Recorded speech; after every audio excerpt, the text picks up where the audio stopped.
everyone, welcome back to another edition of the Apex, the podcast. Ladies and gentlemen, we are back and we have a banger show for you guys here today. We've got a big interview with our man Wxltzy from Falcons talking about the ALGS Open as well as what's going on with Team Falcons right now. Great interview with Wxltzy later on. We also have both days from Saturday and Sunday Pro League, day 6 and day 7. And then we've got the regional recap with Don, where we're going to go through all the other regions and talk about what happened around the ALGS. But boys, we had our second weekend in a row with 2 days of Pro League. It feels good. It feels great. We got to get through all of it here first. So let's kick it off with Saturday, where Shopify Rebellion wins the day. Shopify Rebellion wins with 65 points. They were first overall. Second place was Furia. Third place, Sentinels. And fourth place, Ninjas in Pajamas. Now, as much as I'd love to talk about Shopify winning the day, the major story here is actually Furia, because game 1, they have Noct, who has his power go out. He can't play. He just DQs in the middle of the match. They win the first game as a duo, and then they have JMO come in, and JMO just is on the crypto the rest of the series, and they get themselves a second place. As a coach, that's got to be the best feeling in the world. As a team, that's got to be top 5 best feelings in the world. But it was awesome to watch Furia run it down with their coach on the crypto. They had a game plan, boys, and they stuck with it, and it worked for them. What'd you see from that, E?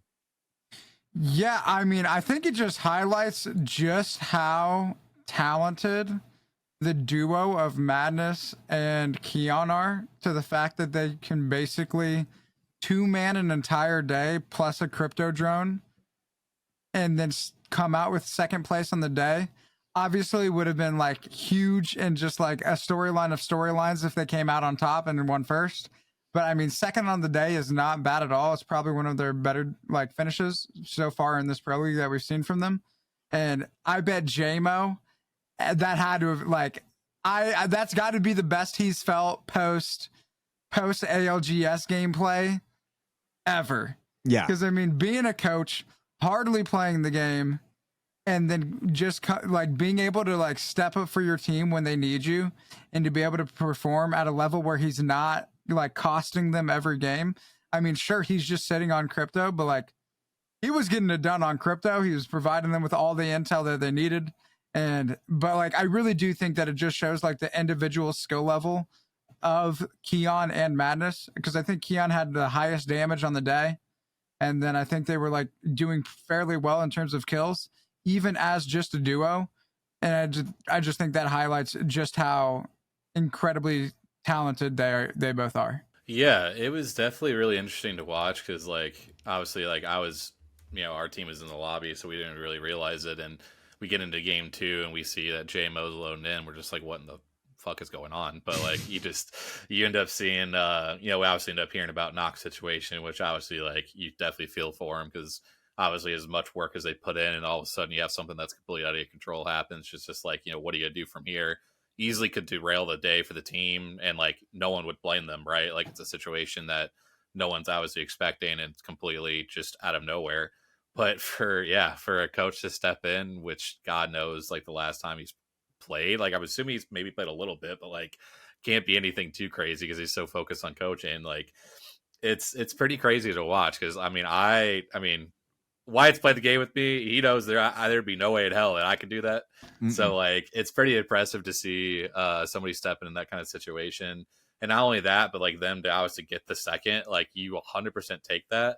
Like obviously like they should be qualifying, so like it really shouldn't have like derailed them if they did bad anyway. But for them to get second, especially, they win the first game as the duo, and game 5, the Keon and Madness go down and are full killed, and JMO's literally just hiding in his freaking crypto drone, just trying to stay alive. It was really funny because we had their POV because we had died earlier in that game, and Arcan is just like trying to watch, because Arcan's a crypto main, obviously, so he's just sitting there like, JMO, fly your fucking drone higher. What do you like? Just absolutely critiquing the crap out of him. It's like, dude, he's probably shitting himself right now. Give the man a break. But he absolutely clutched it. He gets the res. They drop in and somehow end up getting second in that game. But yeah, it was just a crazy performance. It was a cool storyline to come out of it, and definitely really really cool moment for JMO. Yeah, I watched just about every game of when he like took over just to kind of see how everything went. And Don, you're 100% correct. If you're in that situation, you're shitting your pants, same as me. He was actually having a lot of fun with it. Like you could tell. I mean, I don't know if he ever played professionally. Like I don't know if he ever had he probably had some sets. He did it at the like more towards the beginning of Apex. Okay, yeah, that makes sense because he was not feeling. In fact, he was actually laughing at himself a lot. Like for some of there was one game I think he only had like 230 damage or something, and like Keon's dropping numbers, Madness is dropping numbers, and he's just laughing at himself. So he was actually handling it really well, and it makes a lot of sense. I mean, when you're surrounded by this all the time, but yeah, he was just having a good time with it, and it was fun to watch, man. I mean, I'm sure like when you're at the point where the coach is coming in, and especially when you're in a position such as them, where they have to just really shit the bed in order for them to not qual. So like they're sitting pretty comfy, and so they're like, all right, obviously not ideal. Let's just make the best of the situation. And so I don't feel like there was a ton of pressure necessarily on him.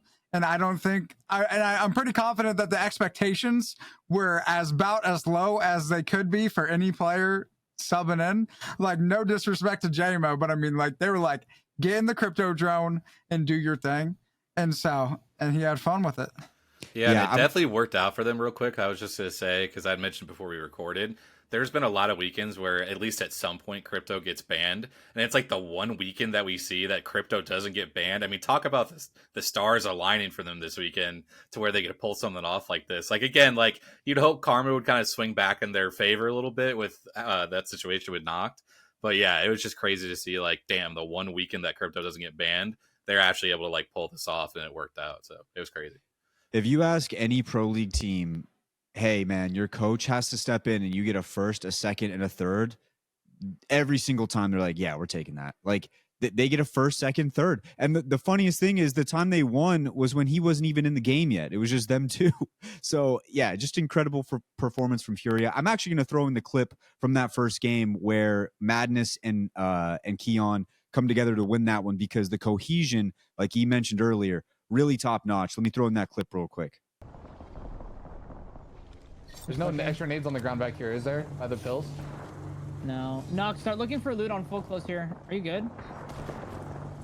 Noct? Noct. No. He DC'd. Shot. DC'd. They just can't. They're queuing in.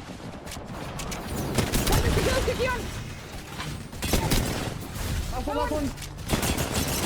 Get in! Nice. I finished him. I need an arm swap. We're good. Man, we're getting pushed beyond.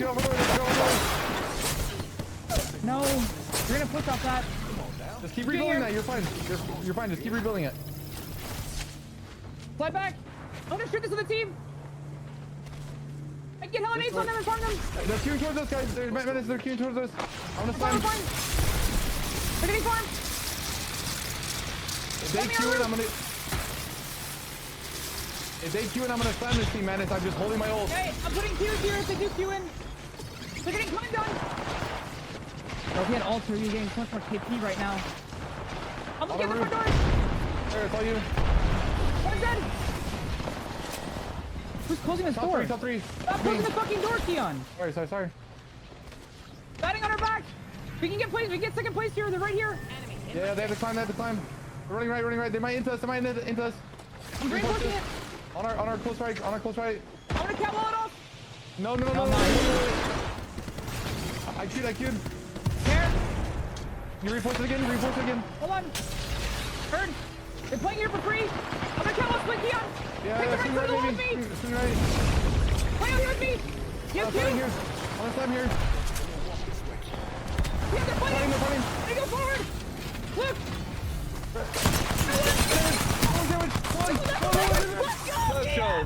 Let's go, fucking go, dude!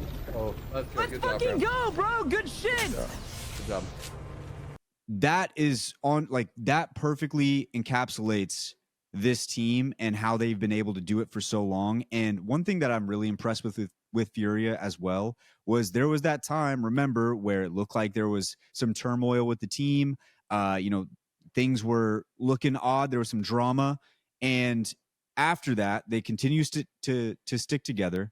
And then even after that, after the Open, Madness tweets out, "Hey, there's no reason to change this team right now.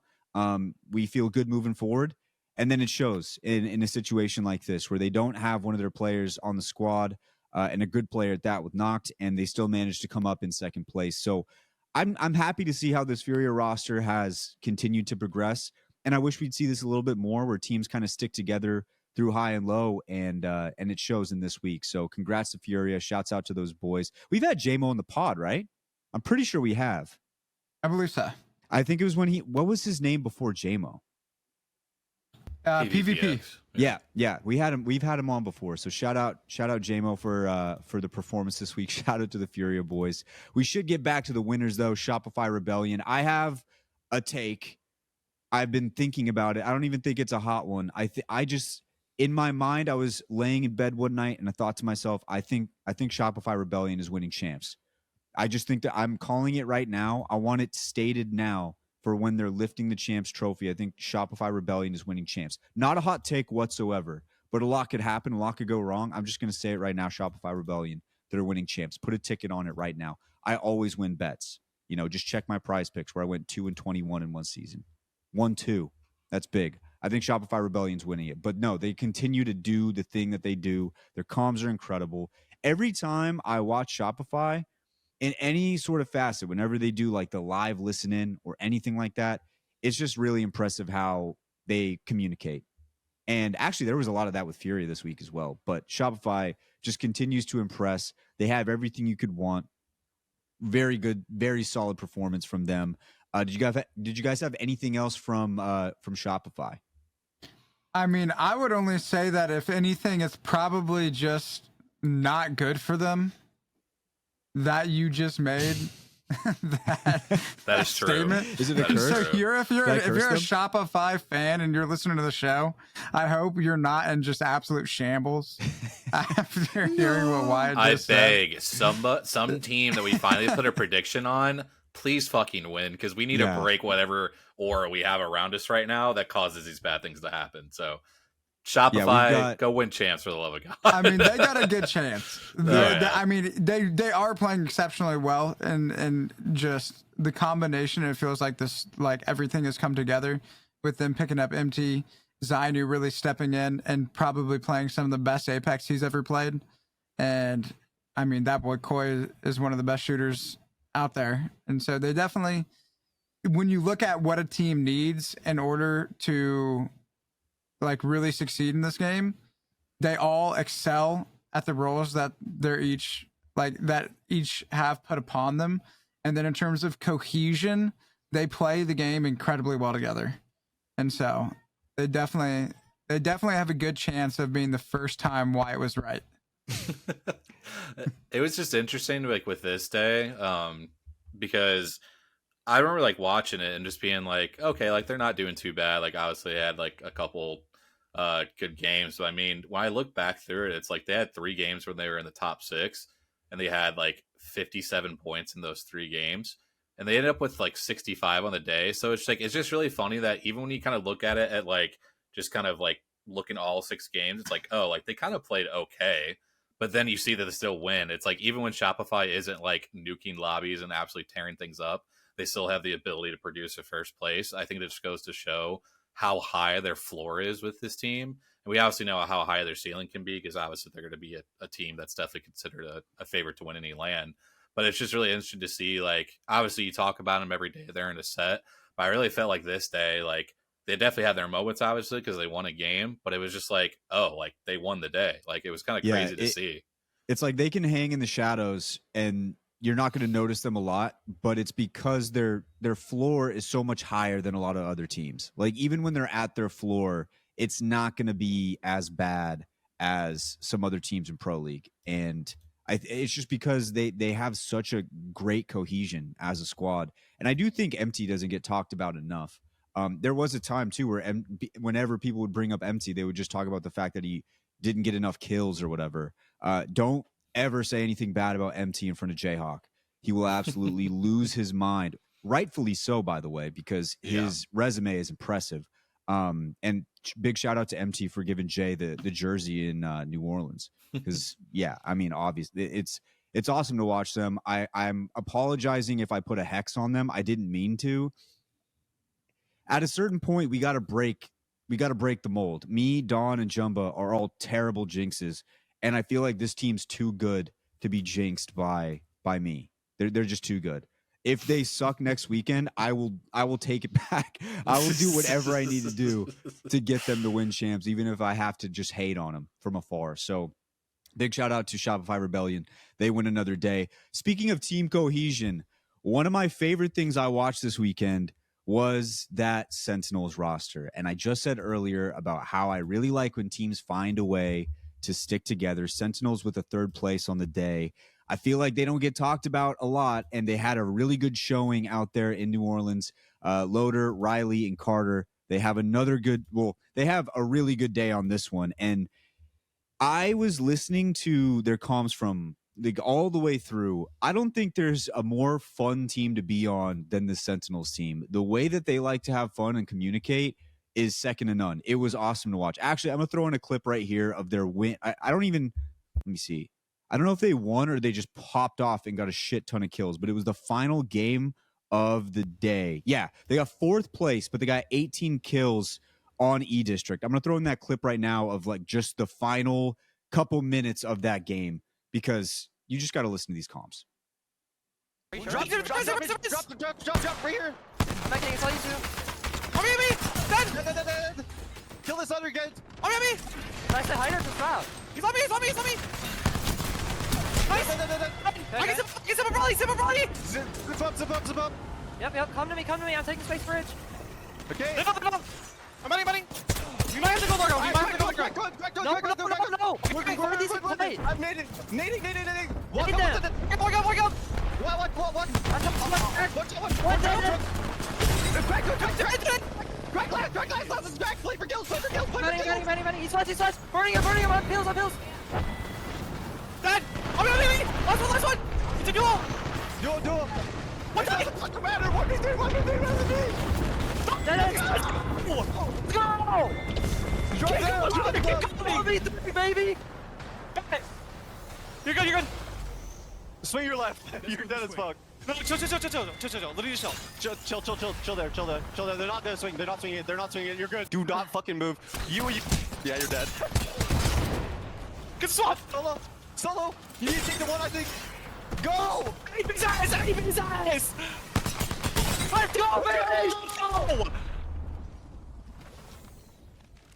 Play low. You can play ulti low. Below bridge. No. No, let him play right. Just slide below bridge. You should be fine if you just play below bridge, okay? Just slide down. Let the fucking go do what he wants. Okay. Yeah, you're good.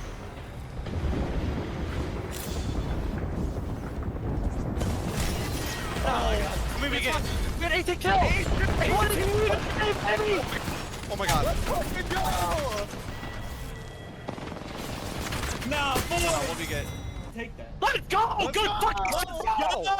Holy shit. Yeah, it's just fun. I would want to be a part of this team. They've been together for a really long time. They've continued to just get better and better as a team, and it's starting to show like in their performances in Pro League so far. And I really hope that they can qualify for EWC if they haven't already. Don, do you know if there's like a point, because they made finals in New Orleans? Like, are they locked for EWC, or is there a different process for that? No, so basically the only teams that are 100% locked right now for EWC are the top 5 from the Open.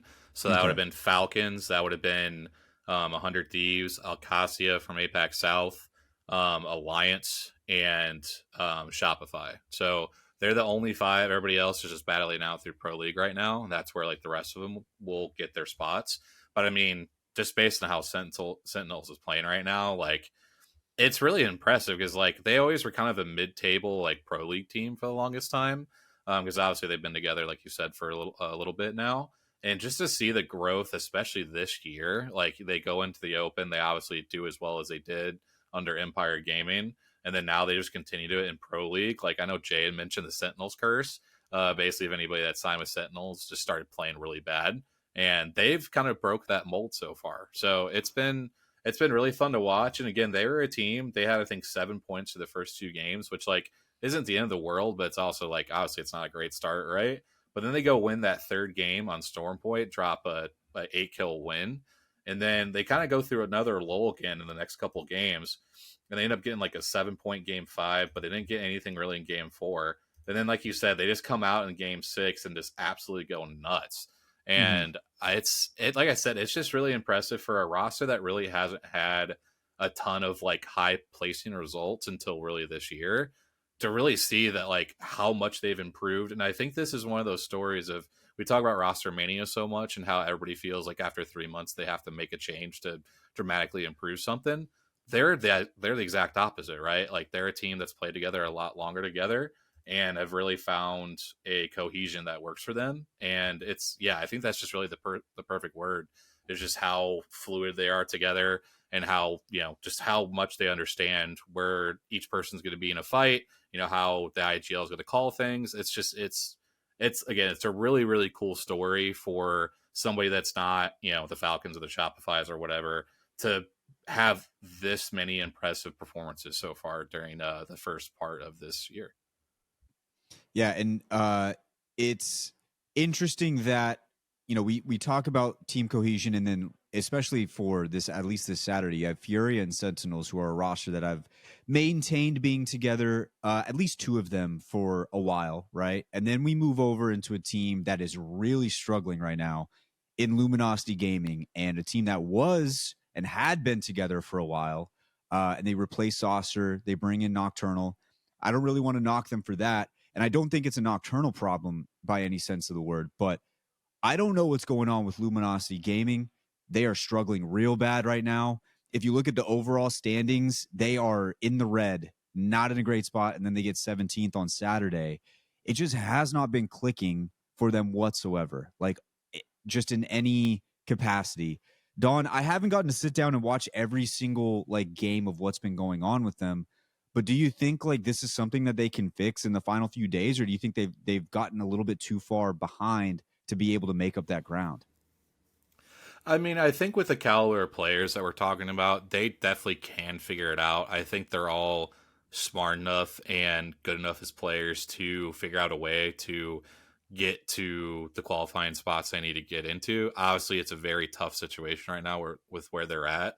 But their biggest thing at this point is that they do have 3 potential opportunities as long as they make regional finals. So they're kind of in a position right now where I think you don't necessarily think about the top 16. You think about just, hey, let's just solidify the top 20. Let's get ourselves into regional finals. For those who don't know, regional finals, if you win the regional final, it doesn't matter where you are in the standings. You automatically qualify for EWC. Or if you, after the regional final, those points still count towards the overall standings. So they could be in 20th going into the regional final. But if they get like a second or a third and they're able to accumulate enough points to jump enough teams, they could still get into that top 15 or 16. So I think right now it's just kind of, the damage control, figure out a way to get into the top 20, give yourselves a chance. And I think, I definitely think they're very capable of doing that. And I know this weekend coming up, they do have, in one of their sets, they did get a very powerful POI on Broken Moon. So I think that'll be a good one for them to potentially play out of. A lot of zones end up pulling there, or it pulls to Bionomics behind the POI. So I think there's definitely some good opportunities for them. I just think the biggest thing is it's just really the cohesion I would mention, right? Like you bring in Nocturnal that plays a certain style. You obviously have Shuby and Naughty that played a certain way for so long when they had Saucer. So what can they figure out in a short amount of time to, get to where they need to be? Because I know they're running like the Alter Cat Newcastle. So that really is kind of, signaling that they're going to look to play more zone versus like, trying to play edge or even flex. So if they can get their spots in zone and rotate very well, I think they'll be fine. That's just been their biggest issue, is that they really haven't had those high placing games at all. I think the highest place they had in their set this weekend was 6th. So it'll be very interesting to see. Again, I think they can figure it out. They're good enough to figure it out. But like you said, there's only so many opportunities left. So we'll see what happens. Yeah, so that's where they sit currently. Need a little bit of a bounce back from LG. The final thing I have on this day, formerly Team Envy, now AGG. I want you to guess, did they get 5th or 6th this week? Just off the top of your head, don't even look. I already looked. I was So gonna I say, can't answer. you act like we won't have that up already. They got 5th. They got 5th this week. All reliable. They continue the trend. They continue the trend. Hey, but I mean, 5th is all they. I mean, if they're playing, I mean, they're playing realistically. Like the point of playing right now is the qual for EWC / like open, and if they keep on stacking those 5th and 6s, they're gonna be there. Oh, and we're foreshadowing here because they actually overachieved on Sunday. But yeah, so AGG dropped in the boys. They're cooking right now. They're cooking right now for sure. Anything else on Saturday, boys, before we move into the final day, Sunday of the weekend? Anything you guys wanted to point out? Dawn, I know you had Omit play. Did you want to say anything about Team Omit? Yeah, I mean, I definitely think we had a lot more positives. We had a pretty solid storm point. E-District still kind of ends up being a struggle for us just because of the lack of experience on the map. So that's definitely one we're still trying to figure out, and we're still in a pretty decent spot. We're just outside the top 20 right now. I don't really have any worries about getting at least another regional final. I honestly would rather be, at least 13th, 14th like that going into the regional final to make it a little easier. But we're definitely talking through a lot of things and trying to figure out some things to hopefully play the E-District a little bit better, because I think we feel pretty good with Storm Point. And it seems like we found a POI that they're really comfortable playing out of. It's just kind of figuring out what we can do on E-District and even with Broken Moon, because Broken Moon is just, I don't even know how to describe it. It's so hard to, figure out plans and macro on that map just because it's so free. I mean, respectfully, it's dog shit. I hate that it's a comp, but it's what we have to play and it's what we have to figure out. And obviously a lot of other teams have figured it out, so we definitely have to do the same. So I definitely think we'll definitely be looking pretty good. And like I said, we're in a pretty good position where we have a double block, whereas a lot of teams are only going to have a single block this weekend. So I think we're in a pretty good position where we could probably play a little bit more relaxed, whereas a lot of teams really only have that one shot. So I feel pretty good about it. I think we'll be fine to make it into regional finals. And again, it's a match point regional finals, so you never know what can happen in those situations. And we'll see what happens. I love that you said respectfully, that's nice, and then followed up with it's dog shit. You know, it cancels it out, Yeah. Cancels it is what out. it is. I love it. I love it to death. All right, boys, let's move on into Sunday here. Sunday, we had a great set as well, but this one was odd. This was an odd one, ladies and Day gents. of the underdogs. When you look at the thing, it's like, what happened today? Yeah. It was if you were a top team, it was not your day to have a day. No. Yeah, it kind of, and no disrespect to these teams, but it does kind of look like the typical setup of how these days usually got flipped upside down. Because we had Villainous as our winner. Shout out Villainous as the winner of the day. And then we had KOI second, NRG third, and AGG overachieving, baby. No longer 5th or 6th. We're moving up to 4th. They get 4th on the day. It's always 4th, 5th, 6th, 7th, 8th, or 9th. It's always that. It's always 4th, 5th, 6th, 7th, 8th, or 9th. Yo, and shout out CTE in flat in 5th and 6th. Let's go. Like, let's go, that baby. is like a top 6 that I don't think that if you had asked literally anybody to predict the top 6 for this set of games, that they would have been able to list 4 out of the 5. I mean, 4 out of the 6. I mean, maybe even 3 out of the 6. It respectfully, again, it looks like you drew the names out of a hat. Like that's kind of like how it looks. Like again, these are all pro league teams, so they obviously are all talented. But like I said, just in terms of the expectations, when you have the Falcons, the Twisted Pines, the Shopify's, Rock, TSN, Sentinel, Furia, 100 Thieves, Shopify. It's TSN, this was not by any means a non-pro league lobby, right? Like this is the lobbies, but it was just these teams' days. They stepped up, they showed everybody how, and I think this is a day that shows everybody that yes, we have teams who will consistently perform on the lower end of the spectrum when it comes to Pro League, but that by no means in any way, shape, or form means that every single team that are like present in these lobbies do not have like incredibly talented players who, when they find themselves in the right spots and have like the right days, that they're going to be able to capitalize and make it happen. Because all of these teams have absolute shooters, and it's just a lot of the times you just don't end up in the right spots. You don't have the best of rotates. But when you get the opportunity to actually have that, they get to showcase that, hey, like we're here for a reason, and it's because we can win. Yeah, and I think that's what makes like Apex the best battle royale, right? Because you've got 20 teams that there could be so many storylines that get built just because of a zone pull or a rotate that one team decided to do, or one fight that got taken in the wrong spot. Like, there's just so many things that can happen on a Pro League day, and I think that's that's why we keep coming back every week, right? Like, it's, you never know what's going to happen. Obviously, we have our expectations, but you see stuff like this, and it's like, damn, man, like this is this is why we come watch every weekend. Yeah. Now, Dawn, I'm going to be honest with you. I don't know a whole lot about Villainous. I know you did the guide on all the teams for the Open. Can you talk a little bit about Villainous here? Yeah, so they came in, they had qualified through the PSQs, so that would have qualified them into Pro League and to the Open. I know they didn't have the greatest, I believe, performances at the Open. I would have to go back and look. But I mean, they came in as No Name and then had their name switched to Spectre Esports and then switched to Villainous. So some people might have lost, who this team was throughout all of that. But it's 3 players from South America, one from Mexico, or 2 from Mexico, and then 1 from South America. Their coach, it's Zany. Big shout out to him. Somebody that I looked to for a lot of resources and stuff in the past. So yeah, it's just one of those things again where you take advantage of the opportunities that are given to you. And like I said, I didn't get a chance to watch too much of their specific POV because, again, I don't think anybody really expected them to pop off. But I mean, they had a couple really good games. Like game 6, they had a 14-point game. Even game 4, they had 11 points. They had a 14-point game 2. It was just a pretty solid day overall. And again, you keep putting yourself in the right positions and build enough points over time. I mean, I think when I'm looking through this, I think they had one game maybe outside like the top 4 or 5. So yeah, they only have one game outside the top 5. They're game 1 4th, game 2 second, game 4 3rd, game 5 4th, game 6 2nd. So like they didn't even win a game on this day, but they were always in the top 5 except for game 3. That was the only time they did not make the top 5, and that's going to get you points no matter what.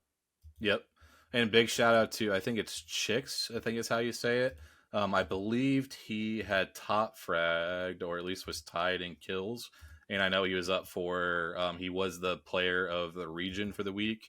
And I believe he's up for it's the competitive Apex thing that they do. They do voting for who was the player of the week for across the entire ALGS.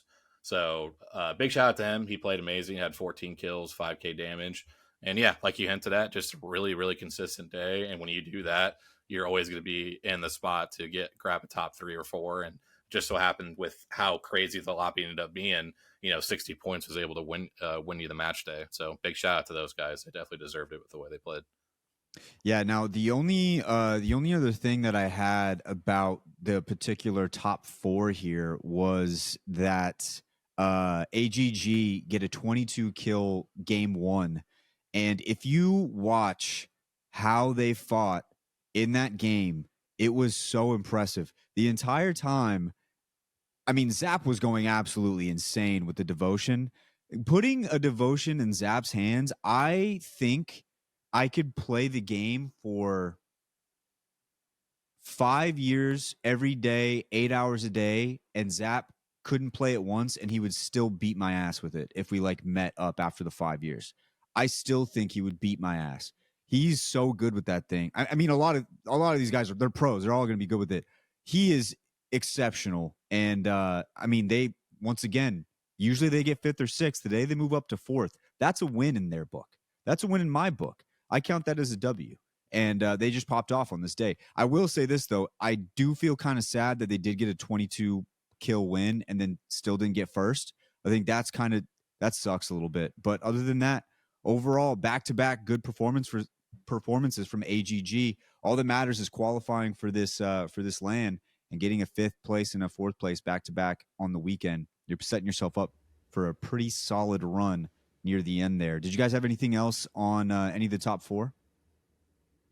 Yeah, I was just going to say specifically with them, with that game 1 win, they pulled out the Sparrow early, which that was what Skittlecakes was playing early on.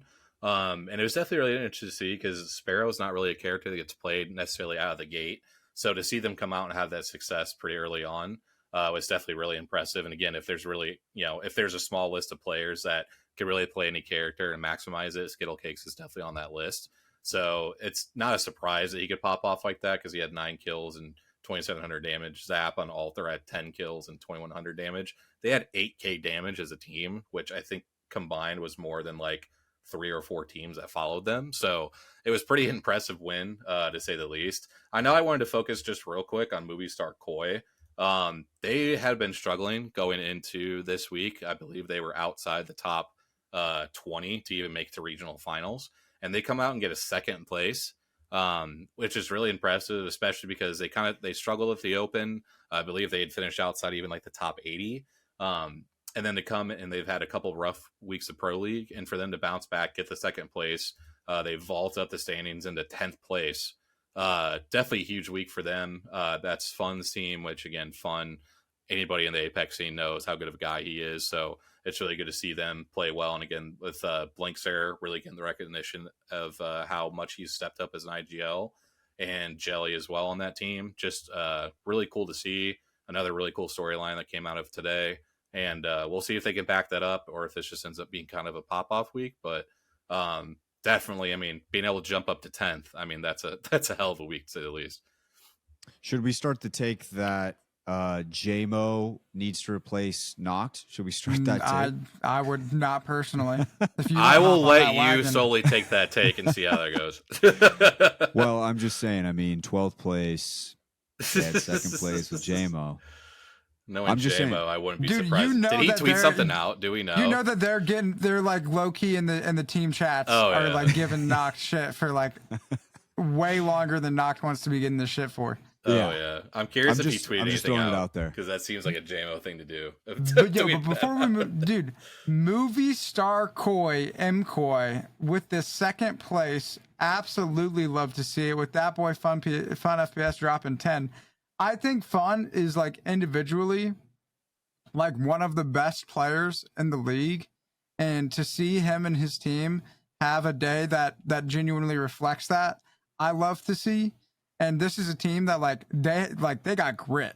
Like in one of the end games that I was watching, there was at multiple different points where they had 2-man knocked, and it wasn't always the same 2 guys, but they were able to hold on, get the reses, and make like something out of that end game.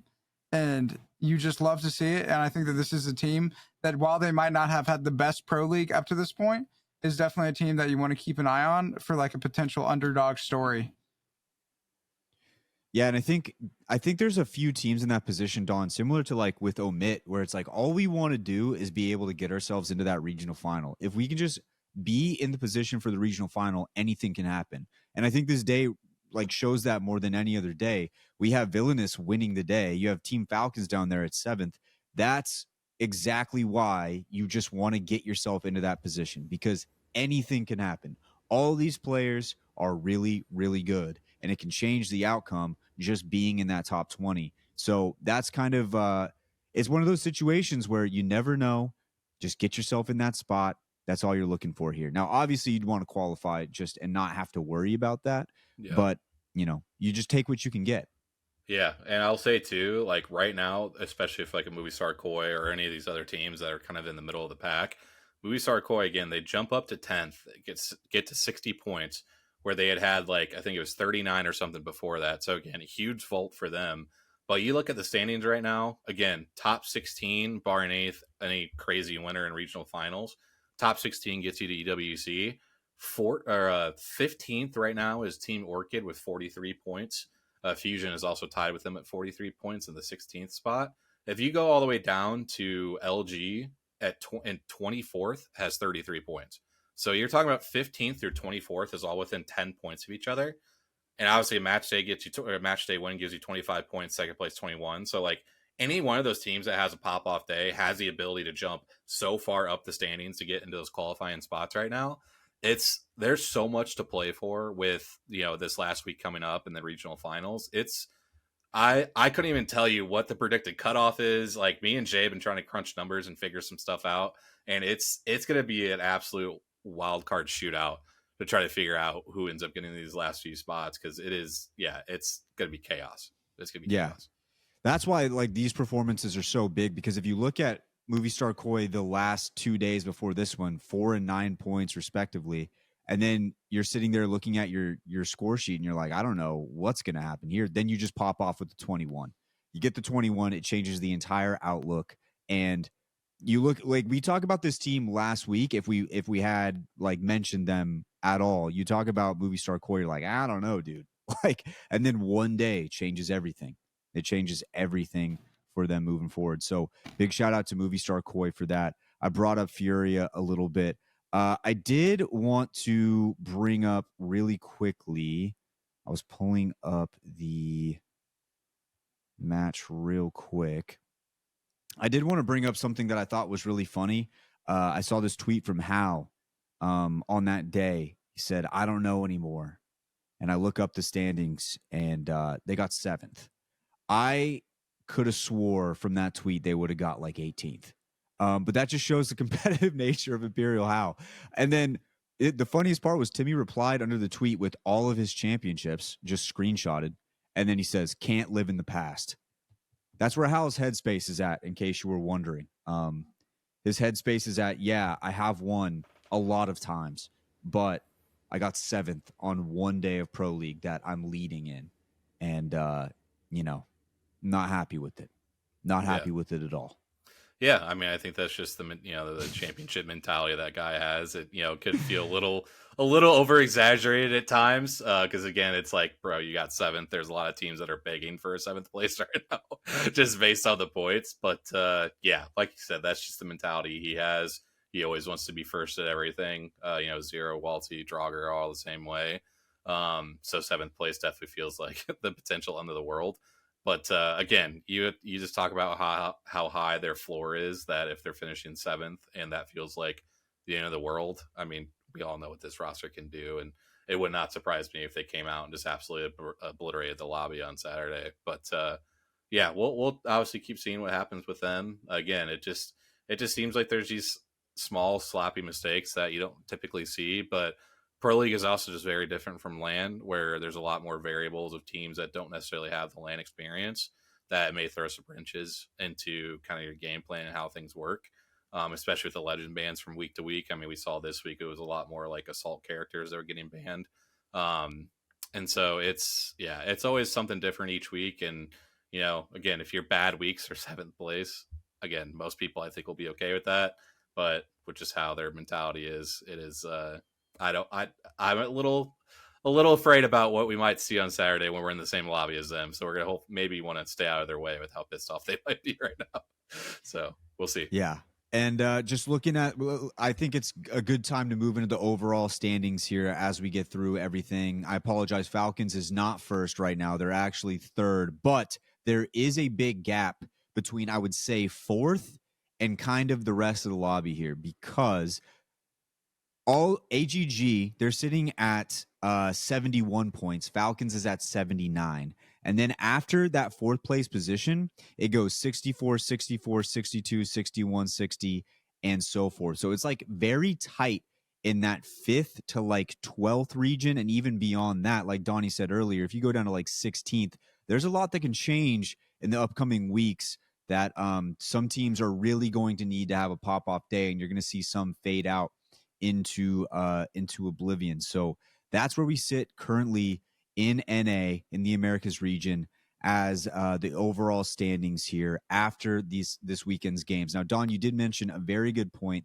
Some of these teams are going to have they're not going to have the same amount of sets, so there's going to be a little bit more added pressure here, and they got to figure out what they need to do moving forward.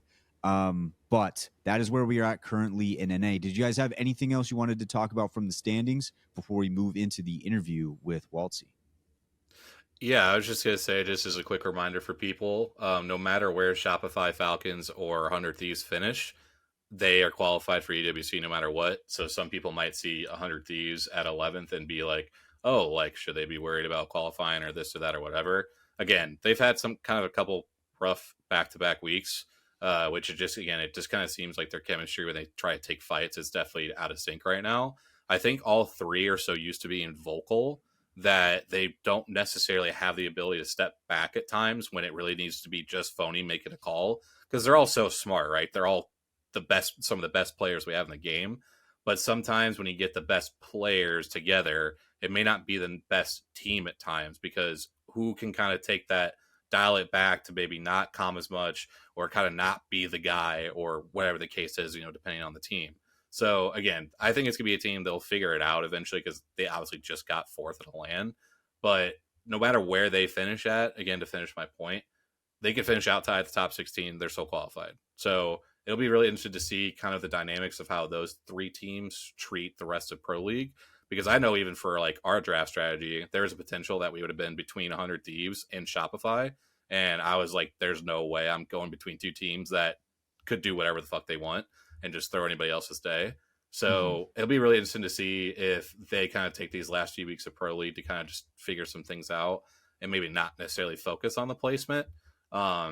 Just because, again, they're already auto-qualified, so it doesn't really matter where they finish. So really it's just up to everybody else around those teams to figure out who can get inside that top 16 and qualify for EWC. Yeah, and like we mentioned too, there is also last week, Don had mentioned after Saturday, all teams are going to have played the same amount of sets. Now that is offset. So there are some teams that are a little bit lower on this list who just haven't played that extra set. So keep that in mind as well. A lot could change after this upcoming weekend. So boys, I think that should just about do it for NA. Don't forget, if you want to stick around and listen to your region, whatever region you are in, me and Don are going to go over it in the regional roundup after the interview. But ladies and gents, it's time to send it on down to Wxltzy. He's awesome, man.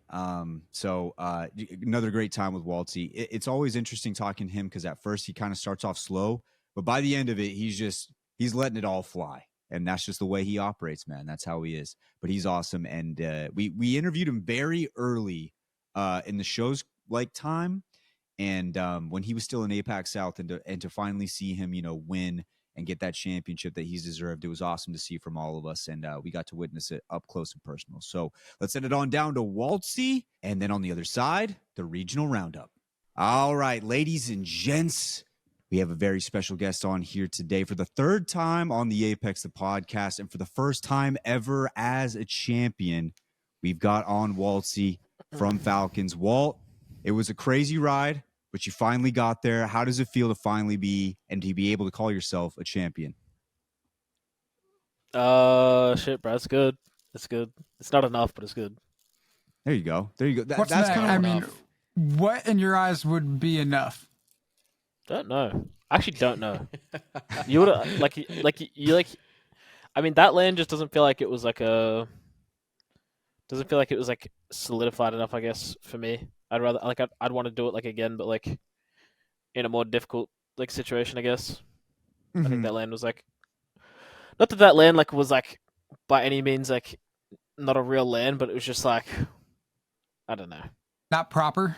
Just that win was pretty free. I guess that's just how it works. So sometimes wins really fucking they're just really free. In LAN finals, we've seen it before. Reese's champs win was pretty free, just third parties the last fight sort of thing. So, but I don't know. I kind of want to do it in a sense where we actually have to really fight for that win sort of thing. Yeah, exactly. Kind of I don't know, just a few those other lanes. But the thing with Apex is I feel say it was just a normal set day. Sometimes your wins are just simple. If you're playing good Apex, that's just realistically how they should be, right? Yeah. Yeah, I mean it's just I don't know, man. We could maybe we win EWC and it was some really difficult task, and I'll still sit there and maybe I just still feel the same way. I'm not too sure.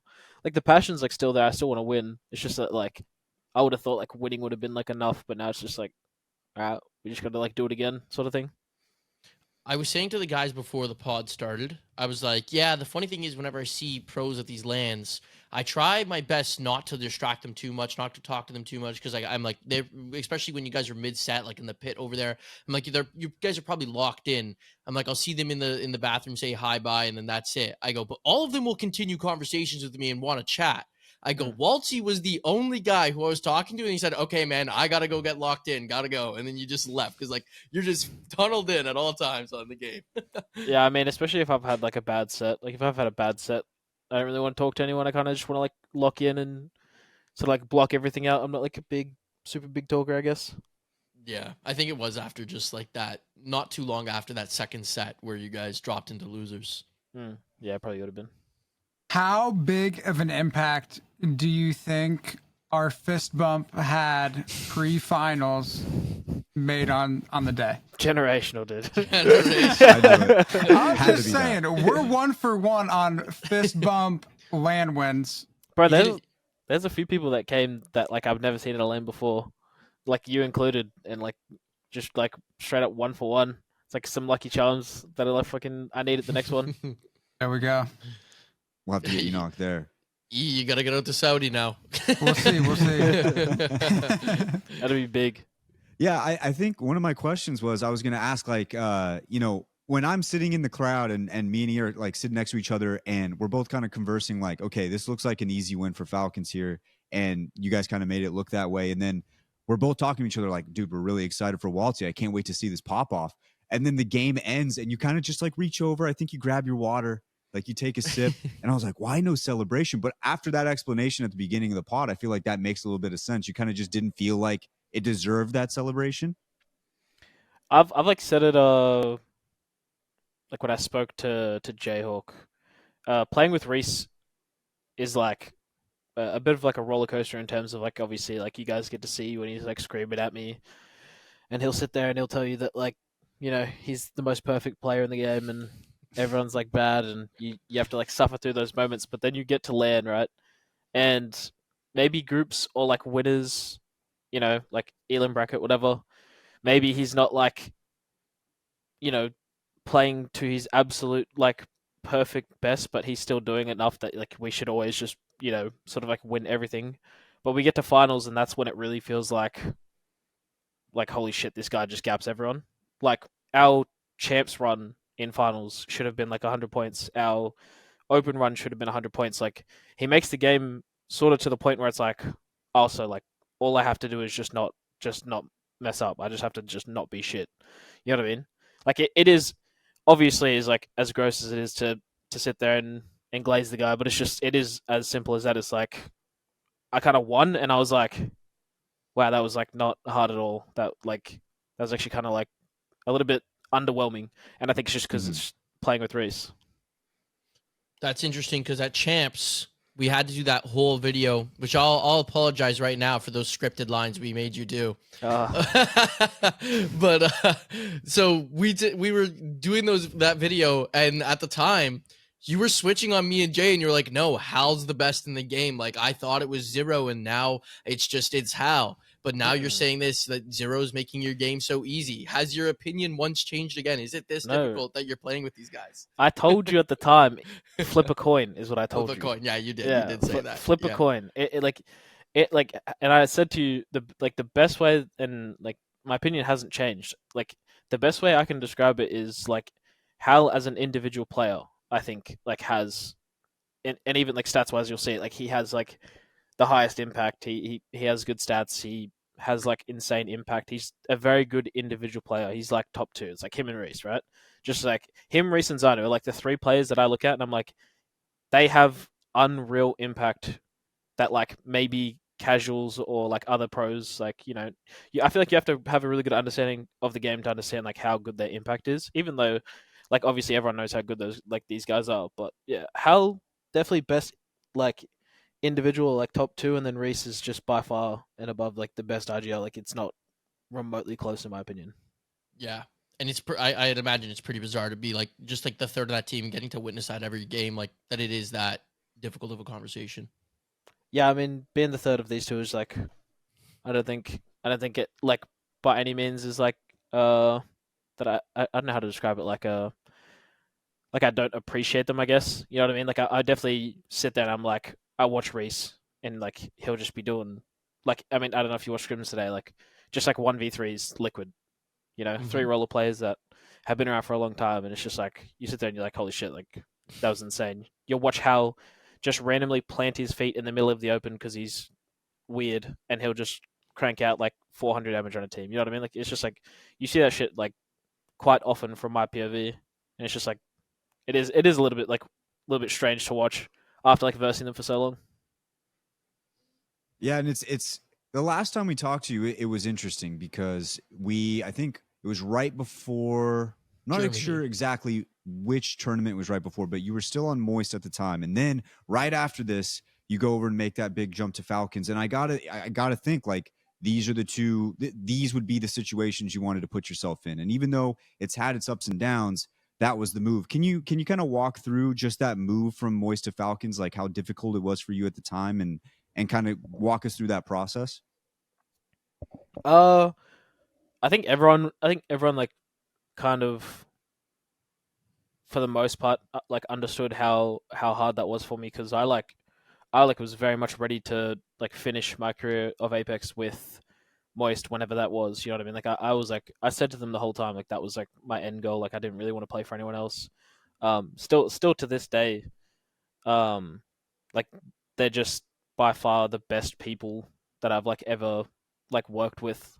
Like Charlie, Matt, Denny, just like the owners and whatnot. They took very good care of me, sort of like at every point where I needed to make a change or we needed anything. They were just fully supportive. Like you guys remember the visa situation, same thing. Like they would pretty much move mountains to make it happen. So that was definitely insanely difficult.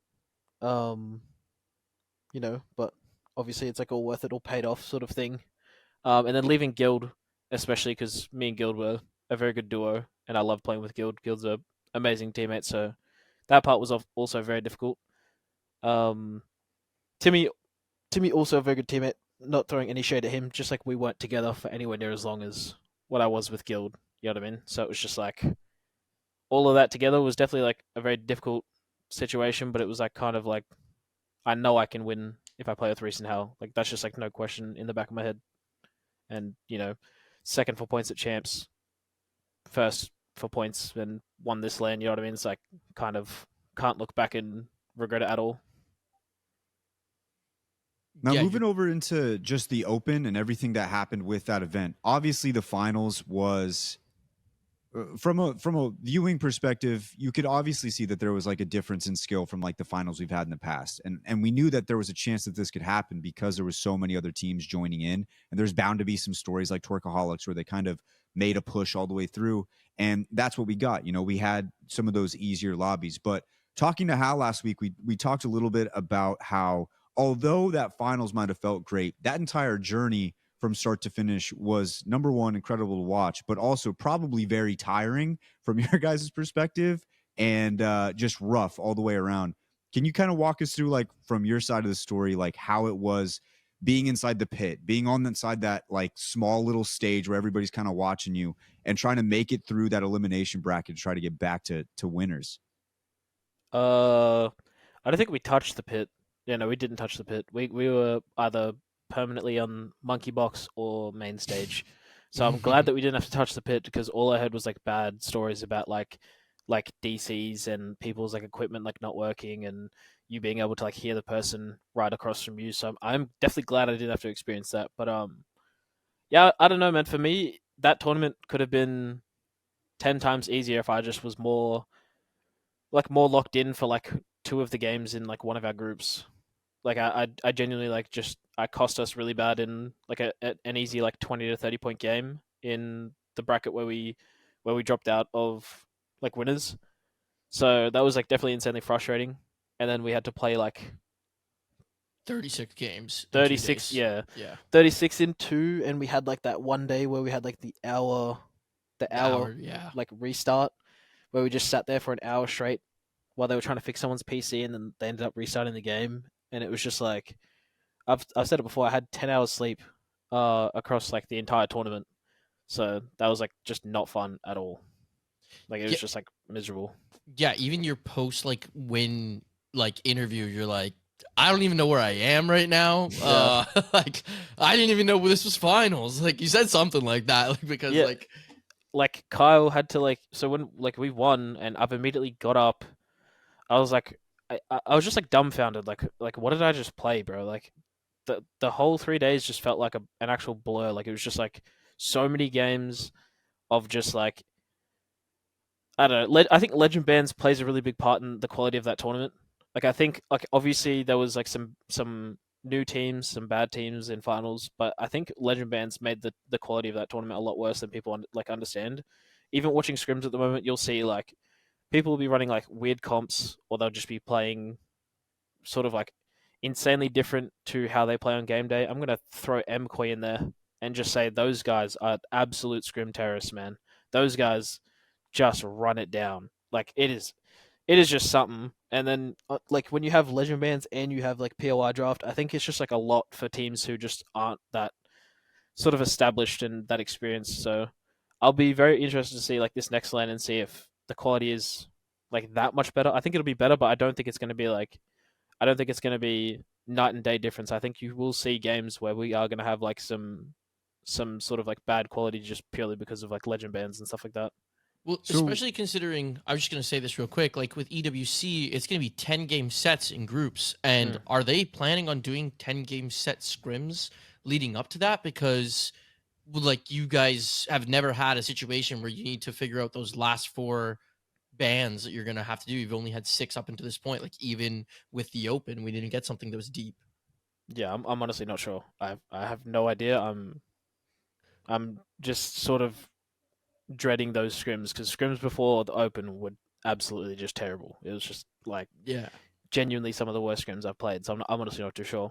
I'm just imagining if you're talking about like the skill gap, where the better teams are, finding themselves ahead because they can adapt across all these different, compositions compared to the teams that don't have that experience, how that gap is going to extend even more when you get into the final 4 games. And there's guys who are playing characters and compositions they have 0 experience on. So I hope that EWC can match. Yeah, and what I was going to add was with that, with you talking about the legend bands, would you say that you're not really in favor of the legend bands, or do you think just because it was those teams that are more inexperienced, it kind of made it not as fun of a transition from having no legend bands last tournament to now? I think I like legend bands. I think I would prefer it to be maybe like a vote system still. I don't think I really like the whole whatever's most played. I think it's like a pretty bad system. Although in saying that, I don't hate it. I'm not like super against it. I just think it could be sort of like tweaked to be a bit better, sort of thing. Okay. But yeah, no. As for what I said, like when I won, I forgot to say, but yeah, Kyle, like I picked up my controller and started like packing up my controller for my next set. Like I actually I picked up my controller, like pulled out the cord, and then like started like packing my stuff up. And then Kyle was like, "What are you doing?" And I was like, "Bro, like." I didn't even know what I'm doing. I just put my stuff down. And I was like, "Yeah." I was like, "Oh, it's over. Like we've won." But it was like, it was actually like a really weird situation for me because I was actually just the entire time like I don't know what the hell's going on. Like I'm just playing. Were you also ripping the Red Bull, or do you avoid any? Okay, you were ripping the Red Bulls too. No, I'm bad for caffeine. I had like a couple. I have like a couple of like those like sugar-free white monsters. Like I was having like 3 of those a day to try and just like stay awake. Yeah. How do you get by on 10 hours of sleep? Or you said 10 hours across the entire time? Like, yeah, what did that look like? And just like, I would not be able to function, bro. Yeah, but we had the first day, like first day I got like 3 hours, then like played like the second day, and then I think I had like another like, because it was a 3-day tournament, right? Not 4-day? Or was it 4-day? 4-day. I can't remember. So okay, so first day, first day I think I got like 3 hours, and then second day like maybe like another like 3, and then like the third day was like another like 4. It was like really just like 3-4 hours was like what I was getting by, and it was just because like so much caffeine, and then I sit there and I think about the games. I do it every LAN. Usually it's not that bad. This LAN was like really bad. I was like kind of just in my head a lot, so I just couldn't really sleep. I was just sitting there, just like one of those moments where you're just staring up at the ceiling, just like overthinking like everything that's going on. Well, it makes sense. You guys were getting out at 11 a.m. or 11 p.m. and then had to get there basically by like 8, 9 a.m. the next day. Like you Yeah. said, like you got to unwind. I can't even imagine you guys had to eat or anything like that. Yeah. Like you're not going to get like a lot of sleep. And even if you do, it's not going to be great quality. It's one of the biggest things. Like I've even talked to some of the people behind the scenes now and basically was like, yeah, if this ever happens again, there has to be one more day. Like you can't put the players through that. It's kind of crazy. And they absolutely agree with that too. Obviously budget comes into issues, but it's just if you're going to run a tournament like that, you can't have it. It's not fair to the players. Yeah, it was definitely like just not fun in terms of just like too many games, not enough time, like not enough like time to eat, sleep, just wind down. Like we're trying to like I think Hal's like trying to eat on stage at some point. Like they told him he can't have it on stage. He's got to like get rid of it. Can't eat it there. So yeah, and you have to draft too. It's like you have to stay behind to draft. It's not like when you finish your games, you can just like leave. You have to draft like your next set. You know what I mean? So it's just like Yeah. just too much. I can't imagine having to sit there for those drafts after you just played a set and you're so tired and you got to just sit there and just wait for all these picks. I can't even imagine that. Like that just seems like a nightmare, like hell on earth trying to wait for that. Yeah, I'm not gonna lie. Definitely a situation where if they're gonna do it again, it needs to just be like better planned. Yeah, no, 100%. And I feel like, and I mean, you could correct me if I'm wrong here, but I feel like you would have a specific regiment in life in general, but also when it comes to like lands and situations like that. And this probably made it almost impossible to have any sort of like regiment whatsoever with the amount of time you had. Like to a degree, I'm more chill when it comes to LAN. Like I kind of just like try and make sure I'm just in my room, sort of like at least like just even if I'm just chilling in bed, but I just try and make sure I'm like in there like as whenever we finish, just like kind of like straight away, so that I'm just like sort of letting my brain but like wind down. I'm not too focused on gym because like during LAN time I kind of just let that be like my little break between because like you're supposed to have like breaks from gym, so I just use that as like my time to like have like a break and just chill out. So I definitely try and do the opposite, like try and be a lot more like relaxed and not like force myself into anything. Now, I asked Hal about this, and he actually said he didn't mind it that much. How did you like what you referred to as the monkey box, like that stage up in the front where you're just everybody's just sitting there and watching you? Did you like that situation? It's like a little bit uh is it like daunting the word I'm looking for? It's like Yeah, it's weird to look up from my monitor and see someone like standing like a meter away from me. Yeah, they were really close. They let them get close in there. Yeah. I definitely didn't hate it, but it's just like anyone who like lives with me and knows me, I hate people like sort of like being close to me while I'm playing, like especially like standing around me. But like that wasn't so bad. If they were behind me though, I think it would have been much You would worse. have fucking Yeah. hated the pit. If they were able to like stand behind me, I like would have been way more uncomfortable. I don't like people like standing behind me while I'm playing. It like kind of like trips me out. I don't know what it is. But I didn't mind it. I think it was like a good idea. I think the viewers especially, I think they liked it, so it was chill. yeah, no, it was cool to watch. Like getting to watch some of the other teams, and they usually put higher profile teams up on the stage, so you can kind of see, players you see all the time on stream or whatever. It was really cool. But transitioning away from just the open and everything with that, there was a transition period from when you move over to Moist and you go over to Falcons. What was that situation like? I think it was like with BLGS. There was Yeah. like some identity issues. Like before champs, like you guys didn't have like that Newcastle, and then Hal finally started getting comfortable in Newcastle once you guys were running the Gibby Newcastle, a Rampart sort of comp there, and then that's what kind of like seemed to form together in Japan. I think that's why I was saying like in that period of time where it was like almost you guys couldn't figure out that composition, who was going to be on what. Is even there like a little bit before you got there? I don't know, bro. Like for me, it's like weird to say, right? I'm not like some 4-time, 5-time LAM champion, but I do believe there is just people without naming names, bro, that just when it comes to online, they just like they will just do things that they would never do when there's more on the line than just like well, it wasn't even calling for LAN. It was a 20K first prize pool for BLG or something like that. So it's like when there's like nothing on the line, I feel like people were just sort of running around and doing things that they wouldn't like usually do, and that meta was just like insanely like bad for I guess like teams like ours where we didn't really have a hard support player at the time. You know, I just came from top fragging Germany like the whole LAN, and so I was like under the impression that I was coming in to sort of frag. Then I got moved to like support, so it was just like it was definitely a case of I don't know. Like what I thought I was coming in to do was not what I ended up doing, sort of thing. Like because before I joined, like the complaint was like that nobody was like running around and like happy to just 8 people with Reese or like 4 Reese sort of thing, and that's why like they did bad sort of thing. And then I don't know, I joined and then sort of it was just really awkward. Me and Hal would both be not watching the back, would die in the back. You know what I mean? It was just like very, very awkward. So it eventually got to the point where I played Rampart and I just planted my feet and just was always watching the back and sort of like figured ourselves out there. But I think it was definitely a case of quality, like teams just doing things they don't usually do because it's online and there's not a lot on the line during that period. And then obviously like 3 super individual players trying to figure out how to play as a team. I mean, like obviously it's not on Reese to figure out how to play around Reese. It's on me and Hal, and I think that was just like where the issue was. It was like me and Hal trying to figure out who needs to do what in order for it to work. Yeah, even kind of post Japan, like it similarly happened. Like once you guys dropped the Gibby because obviously not as viable anymore. Now you're playing more crypto in comps.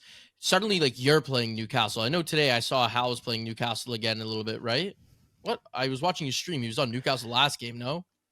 Yes, but just don't take Not- today. Don't take okay. today for anything. Okay. Like we're loading in. I was supposed to play Newcastle. I was AFK, so he picks Newcastle, and then we just like Okay. so he just Missed like that played part. Newcastle for like the last 2 games. I was gonna say, Yeah, I'm Newcastle player, crypto player, just anything that's kind of just like support, watch the back, res sort of thing. It's just like as pretty much as support as I could possibly be. You couldn't put me on any 2 worst characters for like sort of anchoring and sort of like doing the boring jobs. But post Japan, I think it's like the same as this LAN, man. Like we've come back, we've just won LAN. I don't know how to describe what the vibes are at the moment, but they're not like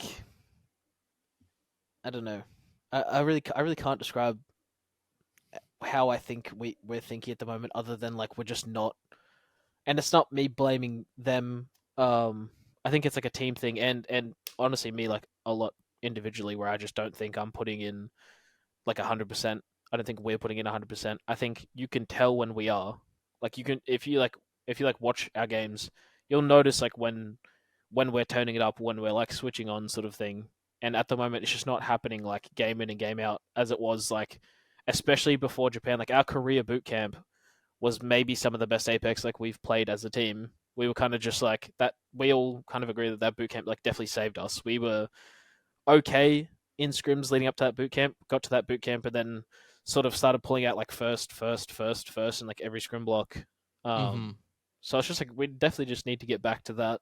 We're definitely not doing that at the moment, and I can't tell you why it happens after lands. I think it's like a little bit of post land depression. I actually don't know. Where it's just like you come back from just like playing at like the highest level to playing like the same scrims you've played for 5 years straight. It definitely becomes a bit like repetitive, or I don't want to use the word wrong, but like mundane. I don't know if that's the word I'm looking for, but just like like kind of just like just boring. feel like that makes sense, but I mean, coming back and still taking first place right now in Pro League, I mean, with a day in hand, I guess is something you can't complain about, huh? Yeah, if I'm to be like perfectly honest, man, it's like a case of we are not playing well, and we're pulling out third, first, like fourth. Like it's just like we had one really bad day on the first day, and that was like, to be completely honest, a lot of bad shit happened. Like we were just getting like some really rough RNG, and like just to really top that off, we were just making like bad individual mistakes. So it was like in the situations where we were playing well, something out of our control would happen. Situations where we weren't playing well, we'd just sort of just get steamrolled. It was just like bad. But first, right now, the day in hand is like not what we want either. Like we want to be clear of second. Like Reese has won the last 2 Pro Leagues in a row, so he's not trying to lose his streak. He's obviously sitting there, you can see him on stream just like freaking out if we're not winning every scrim block. We'll win a scrim block honestly, and he'll still be freaking out. So it's just like how it is. It's just playing with these guys. It's just like the routine. Now, you mentioned when you transitioned into the Falcons team and there was nobody watching the back, you all of a sudden have to take up that role. Was that a difficult change for you? Or was that something that just kind of, you know what, it is what it is. This is what I have to do if we want to succeed? I don't know, man. So like that whole like anchor support thing is like it's just not hard. It's just boring. Mm-hmm. Like the hard part is that I'm just not doing anything.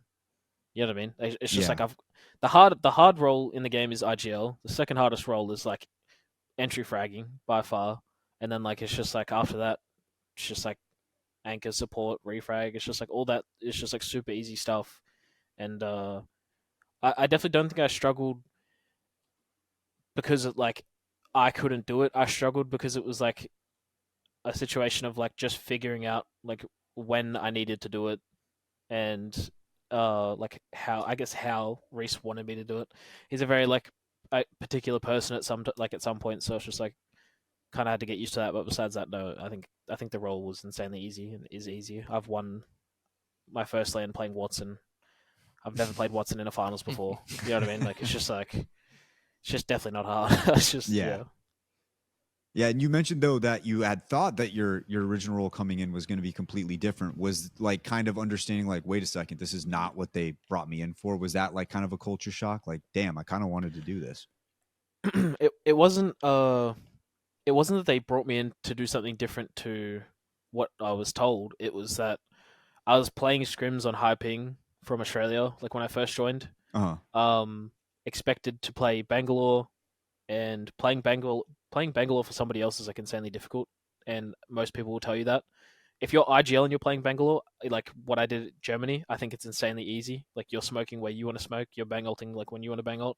Doing those things for an IGL without them telling you to do it, in my opinion, is like insanely difficult. And so like kind of naturally, like I had to be like swapped onto the support role because like it came to a certain point where I didn't really have the time to continue to try and do like the fragging thing. I was like, it wasn't working to begin with, so it was just like much easier to swap me into that.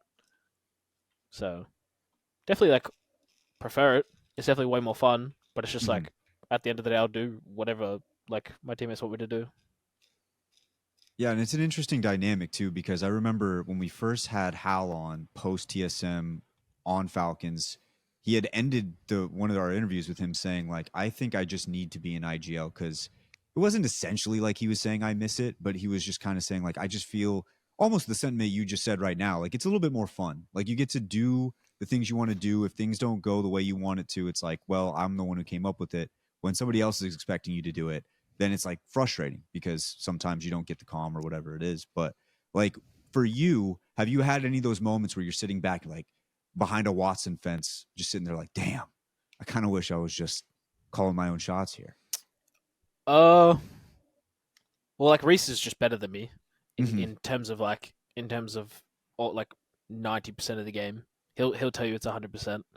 But he's just definitely a better RGL. So it's like if I was to ever get kicked from Falcons, for instance, like you know what I mean? Like if that was to ever happen, like if that ever happens, I would probably go back to IGLing if I couldn't play with like maybe 2 IGLs. Like there's maybe 2 IGLs that I'd actually play for, like maybe, and even then I just sit there and I'm just like, after playing with Reese, I think if I played with another IGL, it'd be like ruined for me.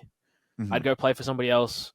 They wouldn't make the call that Reese would make, and I'd just be sitting there just like, I think I'd just be sitting there just gritting my teeth. You know what I mean? I had better. Who were those two? I was gonna try guessing them. I feel like one still got to be empty, but I'm trying to think of the second one. Who could that be? Honestly, wait, I was gonna guess.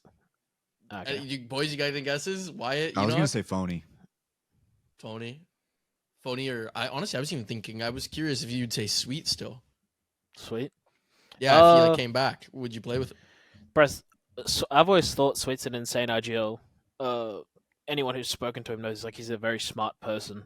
So like you know what I mean, and it does translate. But unfortunately, like I don't know that I trust him to have the passion that I want Yeah, to like to play the double blocker scrims every day, to VOD review, to that's like fair. you know That's to fair. want to be the best. If he wanted it enough, I think he could have remained in that conversation with Reese and Hal. But like you know, he did slip away from that conversation pretty early on. In my opinion, I think it was purely not because he couldn't do it, just because he just wasn't applying himself hard enough. And you know what I mean? Like, and Yeah. you look at him now, like I don't know how like sort of up to date you are with his like outside life, but the dude just you know he's just making money. You know what I mean? At the end of the day, you can't like knock him for it. Mhm. Like what he's doing at the moment is just like he's just making way more than he would make it playing Apex. Like, that's for sure. So it's like it's hard for him to want to be the best Apex player when he's making more not doing that. You know what I mean? No, that makes sense. Yeah, I guess I was thinking like in a vacuum, if he was putting in as much effort, that's what I was thinking. There, Probably if he Who was is- like his attitudes would definitely clash with mine. But after For sure. playing with Reese, I think I've built up like the mental fortitude to play with anyone. Who was the second person then? It probably would be Phony. Phony, yeah, makes Phony's just like from like a from an outside perspective. I'm not well connected with that team.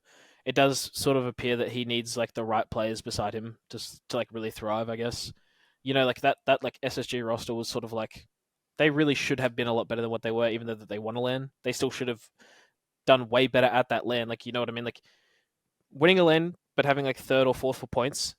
You know what I mean? It's just like it's you won the LAN, like and obviously like you can never knock somebody for winning a LAN. It's just like the name of the game. But it's just like I think that roster easily could have been putting up 100-point finals. You know what I mean?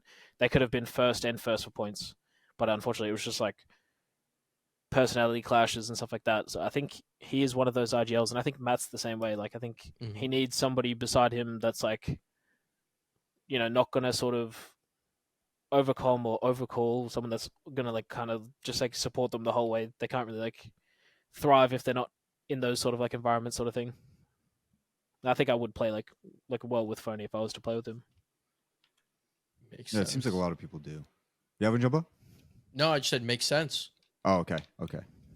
Well, moving forward and into the next set of whatever's happening in ALGS, we've got EWC coming up, and that's going to be a completely different tournament, completely different style. And the question I feel like keeps coming to my head for all the pros in the scene right now is we're going to have a lot of different formats in one year. Like it's just every single one's going to be a little bit different. Preparing for this one, you've obviously already gone through it before. How, like, is there any sort of preparation you can do, or is it just like we just got to get there and figure it out as we go? I don't think the preparation like ever changes. It's kind of like play as much as you possibly can. Mm-hmm. That's like kind of always going to be the staple, especially on this team. Like, I don't think there's a team that works harder than our team. Maybe right now there would be. Like, I definitely would say, like, especially like individually right now, I can tell you I'm not playing as much as I've played in the past. I've definitely played and tried a lot harder. Which is like something that I just, to be like completely blunt about, I just have to like be better and do better. You know what I mean? It's just like I need to just start applying myself and get back to like that level that I was at before. But yeah, it's the same staple regardless. Like the format's not gonna change the way that we prepare. The way that we prepare is to like just sort of aim to be winning absolutely everything and playing absolutely everything that we can, and that's just kind of like how it'll always be. With Falcons being so involved with EWC last year, like do they not I wouldn't say pressure, but like any extra emphasis on you guys being like, hey, this is the big one. Like we really like wanna see like the effort here come out to like, you know, win this. So obviously they want to like see you guys succeed in every tournament, but I feel like EWC is just like such a big one for the brand as well. They add incentives, not really like pressure. You know what I mean? Yeah. You like winning EWC. That's why I said like emphasis more than like pressure. Yeah. Yeah, it's not like they're sitting there and they're like you guys have to win this one. This is the one that you have to win. It's just like they're like, hey, if you win this one, you know what I mean? It's just like it's like without you know what I mean? Like without saying it, it's just like they'll take care of us sort of thing. It's just like they want us to do like the absolute best because EWC is what they care about. They want to win that, and they won it last year. They'll probably win it again this year. You know what I mean? Like it's just like that's just how it is. Like they do definitely care about it. But in terms of like an org, man, I gotta be honest, these guys are just like nothing but they just are nothing but as clinical as you could be. Like we've had, as I'm sure you guys maybe have heard, but like we've had like sports physios and like psychologists like came to champs. You know what I mean? Like they just kind of just like 24/7 like take care of us and make sure that we've got like whatever it is we need. So definitely just like one of my favorite orgs that I've like ever played with, or like for. Yeah, they're doing shit with Max Verstappen today. Yeah, It's just another way that Hal is just one more step closer to like F1 and Red Bull, like, and then Red Bull and Falcons, and like, It's only a matter of time before he's before Hal suddenly driving F1 behind Max Verstappen. I would not trust Hal to drive an F1 car, bro. Hell no. Keep that boy in the Tesla, bro. Do not let him drive one of those. Did you have a chance to do the sports psychology? Like from did you get a chance to do it? Yeah, I mean, I'm very big on like mental health and like sort of and sports psychology. Like I've dealt with them in the past. Like I've played fairly high level like rugby league in the past, and like I've had injuries that sort of like created mental blocks that I couldn't get through without talking to someone about it and trying to figure that out. So when they offered that, I was like, I'm always open for it. My teammates are like a little bit more I don't know what the word is, like abrasive. I don't know, like they kind of just like aren't as big of fans of it, but like they'll do it, you know, just because like, you know, it's offered, I guess. But yeah, you're telling me like, those two aren't going to couples therapy now? Definitely not, bro. Definitely not. They're just like, I don't know. They're kind of just like old heads about it. You know what I mean? Like they're just like, nah, I don't need to talk to anyone. I'll just grind my way out of it and shit. I mean, it works. I don't know. Yeah, I mean, they keep winning. Yeah, actually, it's so bad. But yeah, I'm like a big fan of the psychology part. Sorry. No, you're good. So you had said that you aren't playing the game as much as you ideally would. What does that look like? What does that look like for you as we approach like EWC and like the next LAN? I'll definitely start ramping it back up again. Like even right now, I need to like start ramping it back up again. Like my schedule at the moment is just like I'm waking up an hour before scrims. I'm playing like the double block of scrims. I'm getting off. I'm going to gym. I'm coming home. I'm sleeping. You know what I mean? It's not like it's just not as good as it needs to be. I need to be waking up, going to gym, like before scrims, playing like half an hour to an hour of R5 double block, and then afterwards I'll R5 more or I'll rank or I'll watch VODs. Like that's like usually how it goes. So like the ideal day is definitely like half an hour to an hour of R5 before we play the double block scrims, like finish, maybe like have like a slight break, and then I'll play like another like 2 hours of like either R5 and ranked or just like one or the other, and then like VODs for like another like hour or so. So like that altogether is like a good like 10 hours, like 8 to 10 hours. You ever need practice? I'm sure that me, YAE, we can like really hop in those 1v1s. Yeah. You might be just like some of the scrims he's playing in. I would Wyatt. be a slight warm up. I forgot bro, Jumbo, who did you play with? Who did you play with in BLGS? And the whole time I was like trying to make sure we didn't kill you. Yeah, or my buddy Connor, and then Burke, who's now the coach of Fusion. Yeah, it was Burke and then Connor. Yeah, there was all that. I was appreciating the conversations as I was listening to you guys say, is this them? Should we not kill them? And then proceed to run us down every game. Bro, we weren't sure. We're like, no, actually, you guys knew. No, you guys no, we go, did not. We did not. I watched the VOD. You guys straight up go, this is fucking Jumba's team as you're killing me. Mid-kill, Jumba. It was mid-kill. That's too late at that point. I can't back out now. There's so many funny clips. There's one time where like we decided to start running at you guys, and then like I think two of us just got instantly hit for like 150. We're like, oh, we gotta back up. And you're like, what the fuck? Where are you going? Don't run away. And then we stopped and we kind of turned around one more time. Like, oh great, they're coming back. Like there was that shit that happened. There was one time on Storm Point where you guys actually chased us across the entire map.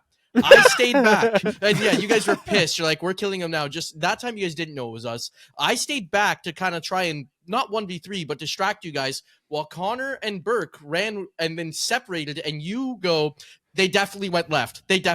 And you guys found Burke on the left, but Connor went right, and he survived. And you're like, are you fucking kidding me? Did they actually split up? Got us the revive. We got second that game. It was awesome. It was solid. There you go. That's huge. We played hide and seek for the first 2 sets, pretty much. Bro, I remember the screenshot of us having like 100 something points. 121.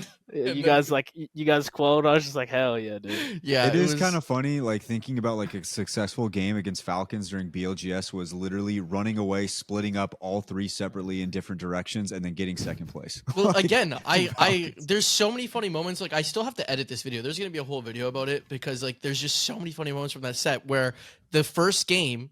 So we were the only ones in that first lobby who tried to play a little bit of macro. We're like, let's just pay attention where Falcons are and not go near them. And then let's actually, plan out a rotate. So by the end game, you guys have killed everyone. And then you start shooting us. And Wxltzy goes, this is the first fucking team that has purple shields in this game.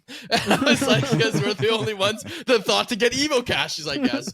And it's just an absolute gong show. Like, Zero Kraber's one of our guys. I'm screaming to let me get the res. I think we're totally set. Hal's in my bubble, just standing there watching me.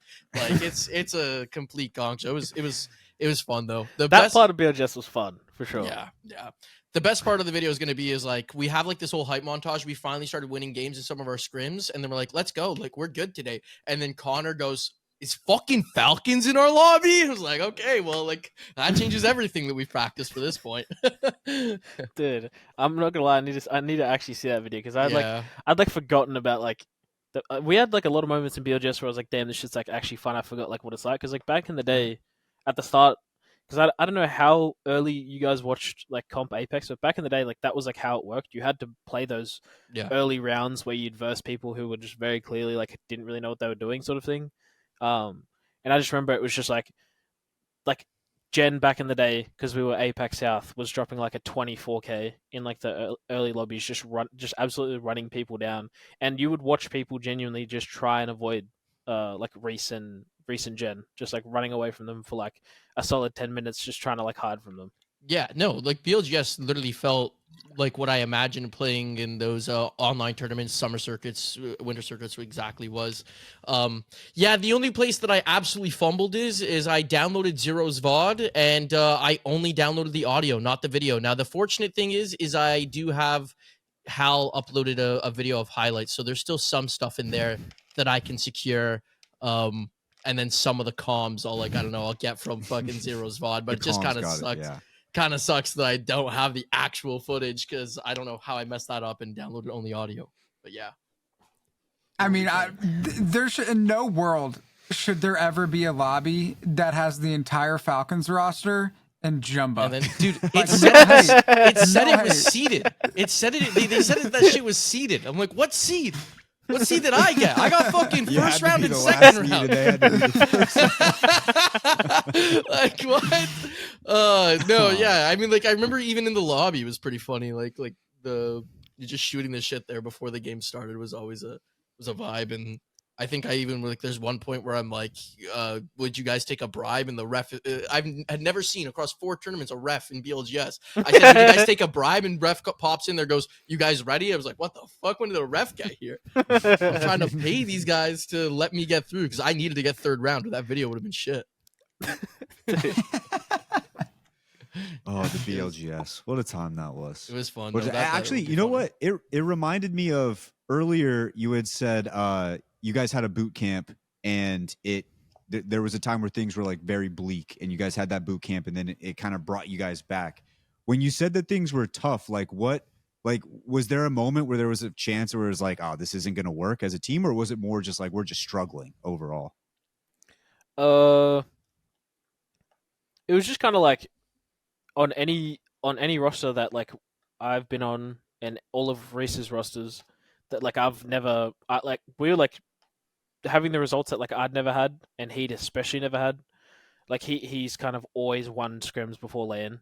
He's kind of like always won Pro League, always won, like everything that you could win if he didn't win the LAN. You know what I mean? So we were just like well and truly underperforming. I don't think it reached like any sort of like a breaking point. I mean, it was definitely at a situation where like I was more struggling with dealing with Reese and Hal more so than like how the game stuff was going. Like dealing with Hal and Reese, like when they're having their moments where Hal's screaming at me to wake the fuck up in the middle of Pro League, or Reese is asking me if I'm a retarded. You know what I mean? Like it's just like it's just like that. That was just like it. Literally just I was getting tag teamed like right before. I was just like these two are just going back and forth. I was just struggling, and then we got to the boot camp.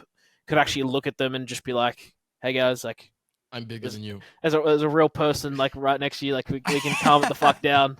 Yeah. You know what I mean? And like That even explains the sports psychologist. It does explain that a little bit. yeah, Reese, I'll be so honest. He kind of kept it. He kept it consistent. Like even at the boot camp, if I fucked up, would still scream like right next to me. But I mean, even at LAN, you've definitely seen him scream at me like at LAN or Hal at LAN. So it's just like, yeah, I don't know. The boot camp, I guess it was just like good in terms of just like chemistry. Like it really just like fixed our chemistry. We kind of we'd wake up, see each other, like go to the boot camp, go eat, like go dinner. You know what I mean? Like just those moments are big for teams that just like don't really have great chemistry. And I think that's just what it did. It just like kind of fixed that, and then we were able to kind of pop off at LAN, except for obviously going through losers. But then we just like farm losers. Mm-hmm. It's actually hilarious. Like you brought that, like Hal almost said that exactly last week when we asked him what he learned. Like, well, since the last time we interviewed you, what have you learned? And he was like, well, a lot of my career I've spent, kind of yelling at people and stuff. And I think I realized that there's another person on the other side of that. And that was basically like how he ended the interview. And it's crazy that you said almost the exact same thing that he said. I straight up said, that's big coming from you. Yeah, I was like, wow. Yeah, I'll be honest, bro. How at the start, like I don't know how well you remember it, but at the start, Reese wasn't able to play because he didn't have his visa. Yeah. And we had to play with Osivian. And during that period, bro, I joined I'd fresh joined the team, and I remember during that BLGS where he had to IGL and he was sick and he was peak tweak, like he was like actually freaking out on me, blaming me for everything. He was just ripping me because he couldn't rip into Osivian because he was just a sub. So I was just copping it, and I was just sitting there. I was like, bro, like, did I fuck up? Like, should I have stayed with Moise? Like, is this really what I've signed up for? It was just not anything that I expected. But to be completely honest, Hal has been like the most moldable person in that regard. Like the work that him and Kyle have done to get him to like stop doing that and like only do it when it's warranted. Like that Pro League day the other day where he screamed at, I don't know if you guys watched, but when he screamed at me because I fucked up and told me to wake up, I sat there and I was like mad because I've just been screamed at and I'm a grown man. No one likes being screamed at, but I was like, fair. Like that's fair. Like I've fucked up bad, and he told me to wake up. I was like, all right, like let me lock in, and then like we won the next game. Like that is important. Like I think when I first joined, he didn't know when to do it. He'd just do it all the time, even when it was like unwarranted or it was just like bad timing sort of thing. Whereas like now, like he kind of only does it when it's like it is truly like warranted, like when I definitely deserve it sort of thing.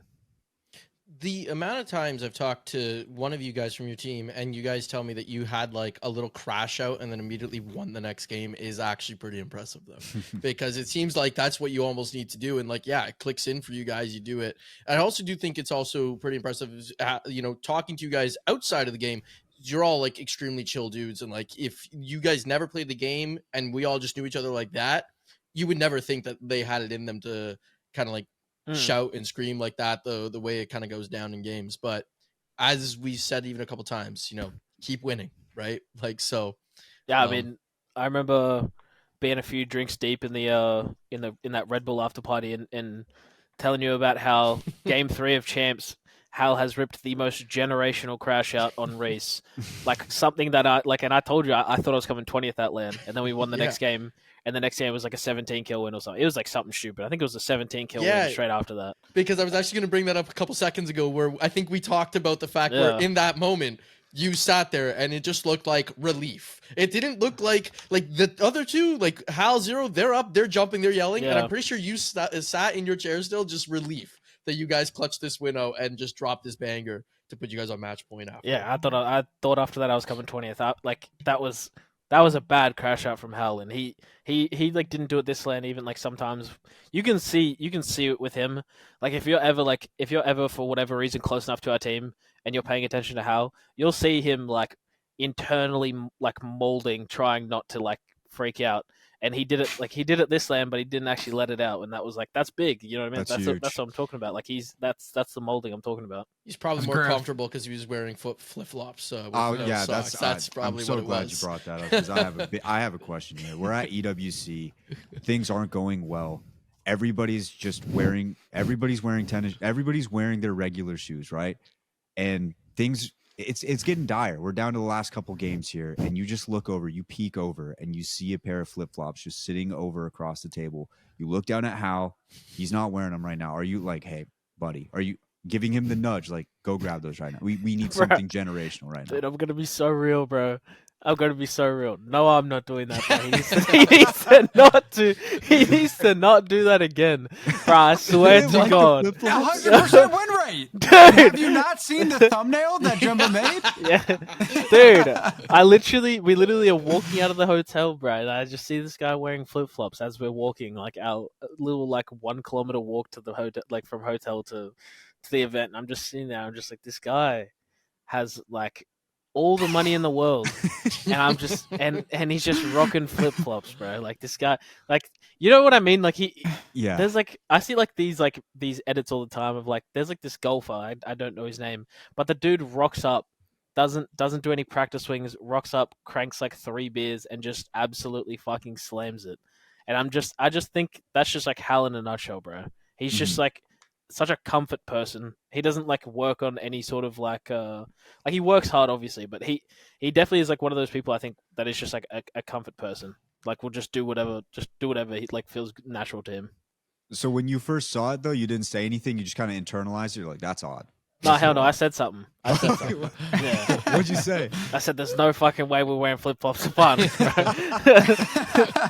Definitely him just not letting him walk around with flip flops and not say anything, bro. There's no way I'm letting that fucking slide. What was his No way. response? What? Yeah. And he just thinks he's him. So he was just like he just would have said something along the lines of like I'm the CEO, not actually like that, but just he would have been saying like I'm him, I'm gonna win, like I'm gonna win in flip flops. Like it's just like how he thinks. Mm-hmm.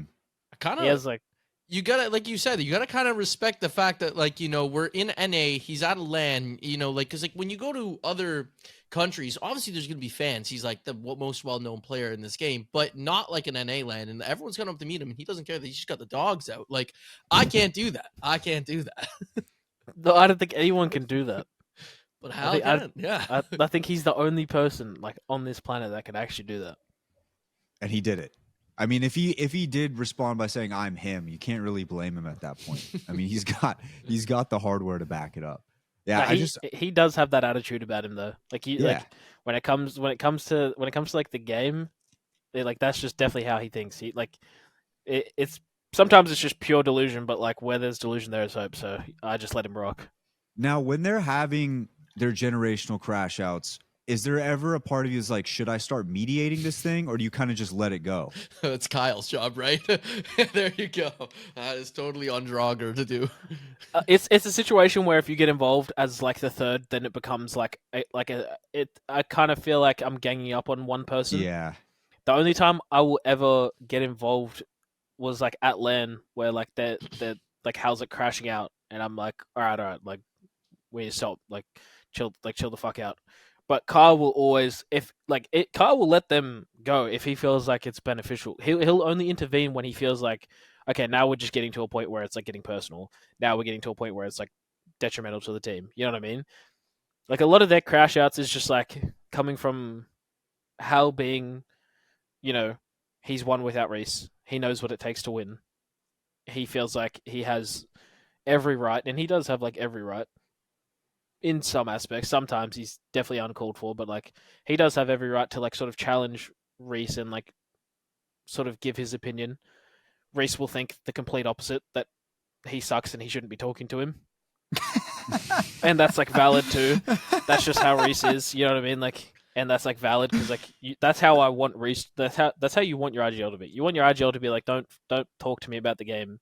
I know more than you, I am better than you, like that. And that's why like you just have to let them sort of like rock. And sometimes, bro, like Reese will never admit it, but like sometimes the stuff that Hal says sits with him. Like Hal, like Reese will sit there and like he'll be like, okay, like that's a fair point. May not be right, but he'll take it on board, sort of thing. You know what I mean? So it's just like definitely like Kyle is one of like two coaches that could do what he does in terms of like knowing when to jump in and when not to jump in, sort of thing. Is it ever difficult when, let's say, for instance, like Hal is getting on you for something, and in your heart of hearts, you're like, I know what I did was the right play? Or are you always kind of just sitting there thinking, like, I don't know, like, I got to go rewatch it to see if that's the case? But has there ever been a time where it was like you're like, I know I did the right play here, and you I don't know if you're like an argumentative guy. Would you want to give it back to him, or would you kind of just wait until after to kind of review it? I don't know if I definitely haven't done it like too often. I never like I'll never get into like a long like 20-minute argument about it either. Like if I've ever thought I was right and I've said it and then they still don't listen, then I'll just mute up, deafen up, just kind of just chill the fuck out. Not because like for me it's like I said, they both think they're the best. They both think they're always right. I like it that way. That's how it should be. Like you want them to just think that way. You don't want them to have any sort of like cracks in the armor. You want them to think that they're perfect. And sometimes I have to just like sort of tank it when I know I've done something right and I'm getting told that it was wrong, sort of thing. And so like I'm the same in a way. Like I don't care to be right. Like with them, I don't care to be right with anyone else. If I think I'm right or I know I'm right, I'm just gonna like I'll sit there, I'll mute up. Sometimes I'll even agree, and I'll they'll say something and I'll agree. I'll mute up, and in my head I'm like you're just brain dead. I'm right, like you know what I mean. But I don't care to like have them say that I'm right. You know what I mean? It's just easier. Like you can't have 3 people doing that. You can like even 2 people is a lot, right? You see it on stream all the time. Like they'll be crashing out. If a third person's doing that, like it's just too much. Like it would be so dysfunctional. And I gotta feel like out of everybody in the scene, there's not a whole lot of people that could play the role that you're in right now. Like there's got to be a lot of like having that type of pressure, and then also having both of them at certain times, whatever it may be, kind of coming after you for this or for that. There can't be that many people to be able to sit there and kind of take it like that. Is that just something you kind of have naturally always had, or was it like a muscle you kind of had to train over time playing with them? I definitely had to adapt to it. Like it's definitely a situation of like I've come from being like it's going to be egotistical, but I've come from like always being the best player in my team. You know, even like with Guild, like Guild will be like right up there with me, but I've always believed like I know what I'm like I know better. You know what I mean?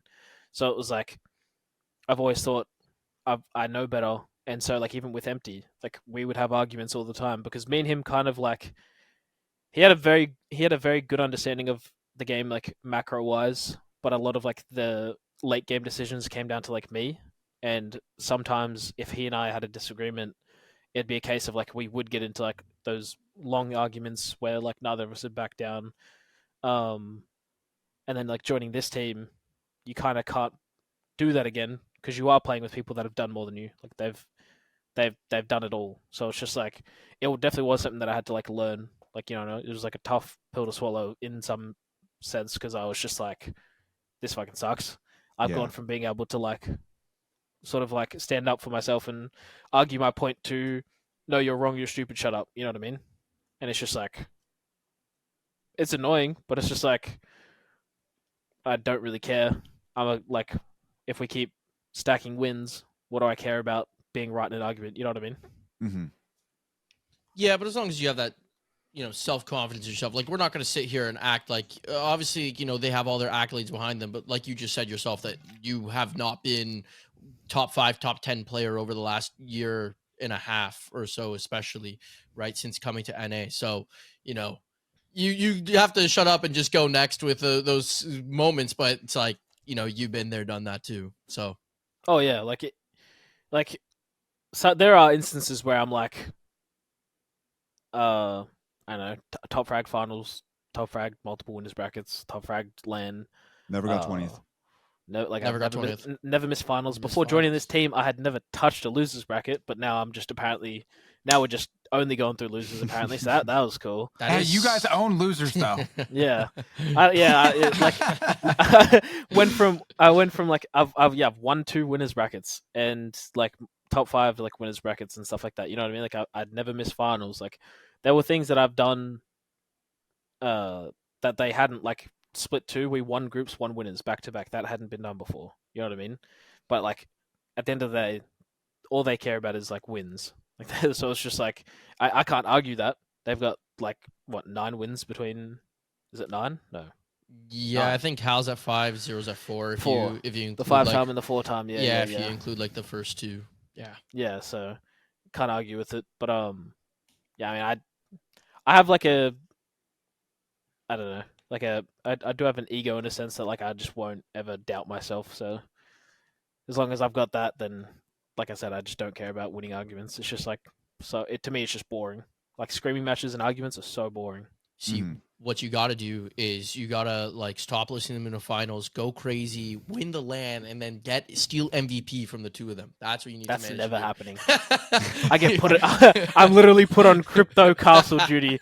Like there's just no world where I'm ever stealing MVP, bro. Like it's just not happening. Okay, I Would be know more that. impressive if you got it from there though. It That'd be Go crazy. go win EWC. If they do it like last year, Casters voted on that. I won't be there, but maybe I'll put in a word with the Casters. Yo, just give it to Wxltzy. Be funny to see Hal and Zero not get it. That I'm not gonna, bro. I genuinely think if that happened, bro, you'd see them both just like their jaws would be on the floor, bro. They couldn't stomach it, bro.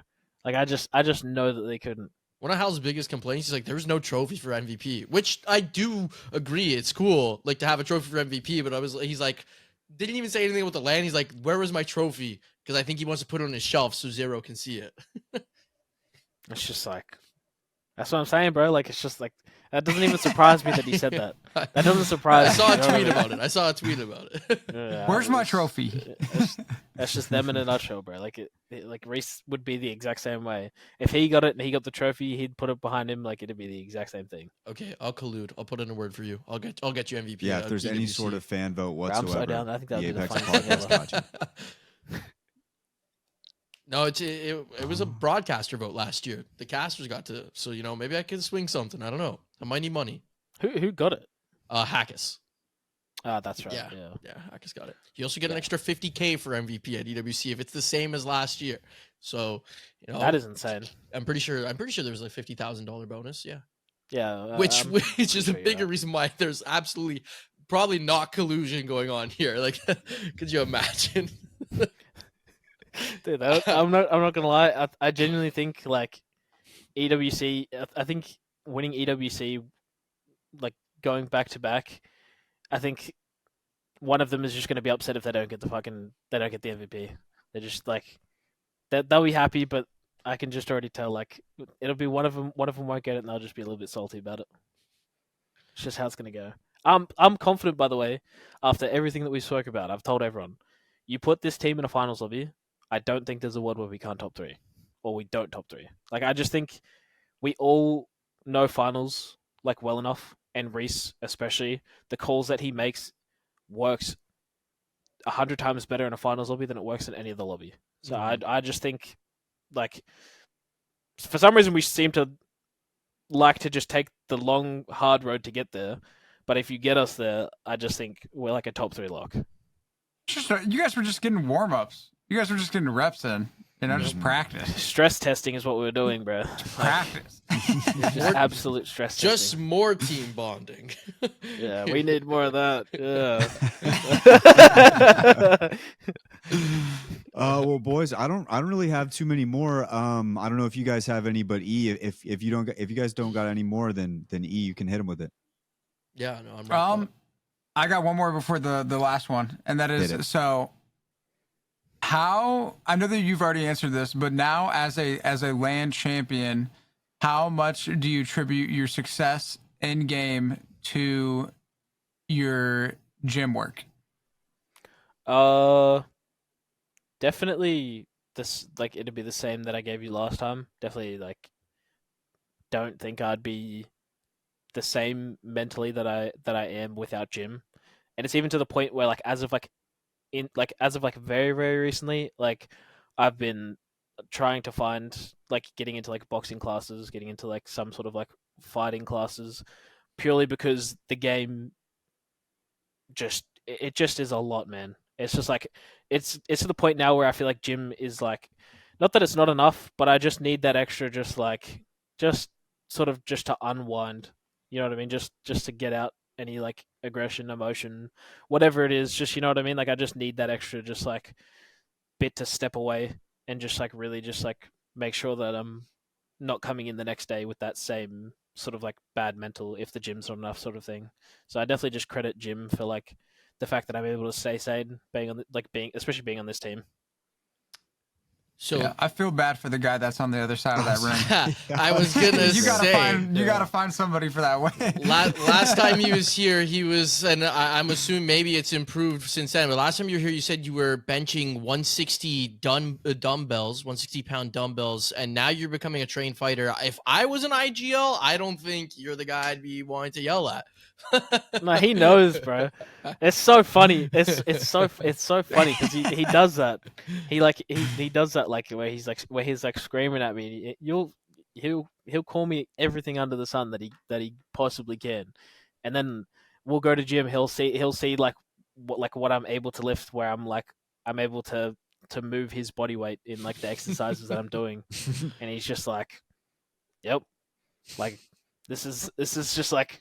Just calls me a monkey and then just says that like I've just got like monkey strength, and then just like, yeah, I don't know. It is like a funny situation where like I've got this dude screaming at me, and it's just like could definitely just kill him if I just could definitely just kill him if I wanted to. Snap you. When he crashed the other day, did you just go and unplug his PC? Is that what actually happened? He was saying something late game. You're like, screw this, let me just unplug his PC. No, but he was ready to absolutely tear the house apart when that happened, because that actually cost us like the difference between fourth and third. So that was like insanely frustrating. Also today we've double crashed in that end zone, and then he's hit the 1v3. I don't know what's going on with the crashes and stuff like that, but yeah, I don't know.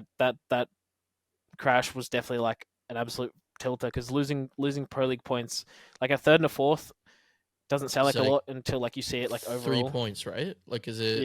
Yeah. Or 2, right? Was it 9-7? I can't even remember off the top of my head. Like, it's like 2 points or 3 points or something, but it's just like those. Oh, like in game, yeah, it's 2 points. Yeah. I thought you were talking about overall points for the day. No, yeah, overall points for the day. It's funny, I couldn't tell you what it is, but I know it's like enough that like it's gonna add up by the time that we finish Pro League. You know what I mean? Always. There's always usually like it's tight. It's like a 1-2 point. I'm pretty sure there's like how many teams every year miss LAN just by 1 point, right? So every single one counts. Yeah. Yeah, no, 100%. Anyways, E, you want to hit him with it? All right. And so you're on for the third time, which means I get to ask you the question I asked you when you came on the second time, now with a different period of time to work with. Hell yeah. And so that question would be, from the last time you were on the pod to now, what's the most important thing you've learned? Bro, I'm gonna be so honest. The most important thing I've learned, bro, is I don't know what I said last time. I honestly can't remember, but I'm gonna say it's just like Carl won't agree, but it's like patience for sure. Like just the amount of patience it takes to like not freak out and not just tweak when I'm getting screamed at, when the games are going bad. Like, you know what I mean? Like, just like it's infinitely worse now than like it used to be when I was on a team where like we're a lot more chill about stuff like that. So definitely I'd say patience. You know what I mean? And it's like it's definitely like applied not just to that sort of stuff. You know, like a big part of like why sometimes I'll get like emotional is because obviously living far away from my wife and everything going on at home and stuff like that. So definitely patience, because like right now I'm in a period where this is like going to be the longest time I've been apart from her, because now we have EWC like back to back, like right after this LAN. Like usually in between LANs I'll be able to go home, but like right now it's sort of like definitely like the longest. So yeah, I'd definitely say definitely say patience. There we go. Yeah, it's totally understandable. Totally, like, I think that's something that a lot of times just viewers of the ALGS and fans, they don't fully take into account some of the other aspects in players' lives other than, just what's happening in game and what's happening on stream. There is a lot of other factors, and that's a big one. Because just trying to put myself in those shoes, it's hard to imagine, man, like being away for that long. So definitely commend you for that, man. And once again, thank you for hopping on, man. It's always a great time to have you on, Walt. It's always a great time. No, I appreciate it, man. It's always fun talking. Hell yeah, it baby. Goes way quicker than I didn't realize we've been talking for an hour 13, bro. Yeah. I told Carl yeah. I told Carl I was only gonna be like half an hour. I've just lied so bad. Yeah, no, that's how we try to do it. That's how we try to do it. We try to just talk it out. It also explains why you wanted to take up the fighting classes, because you're like, I need some patience for getting screamed at all the time. That explains it. I mean, that sums it up. That sums it up right there. Just got to get all that frustration out. Yeah, 100%. There you go. There you go. Well, once again, Wxltzy, thanks for hopping on, man. You are finally a champion. We were all so excited for you out in the crowd. That was like, I hope you heard us and saw us chanting. I hope you saw us chanting there front row. We were right in the front, but it was, there was so much going on, but we were all very excited for you. Like, for all of us here, like, you were one of our first ever interviews, and at least for me and E.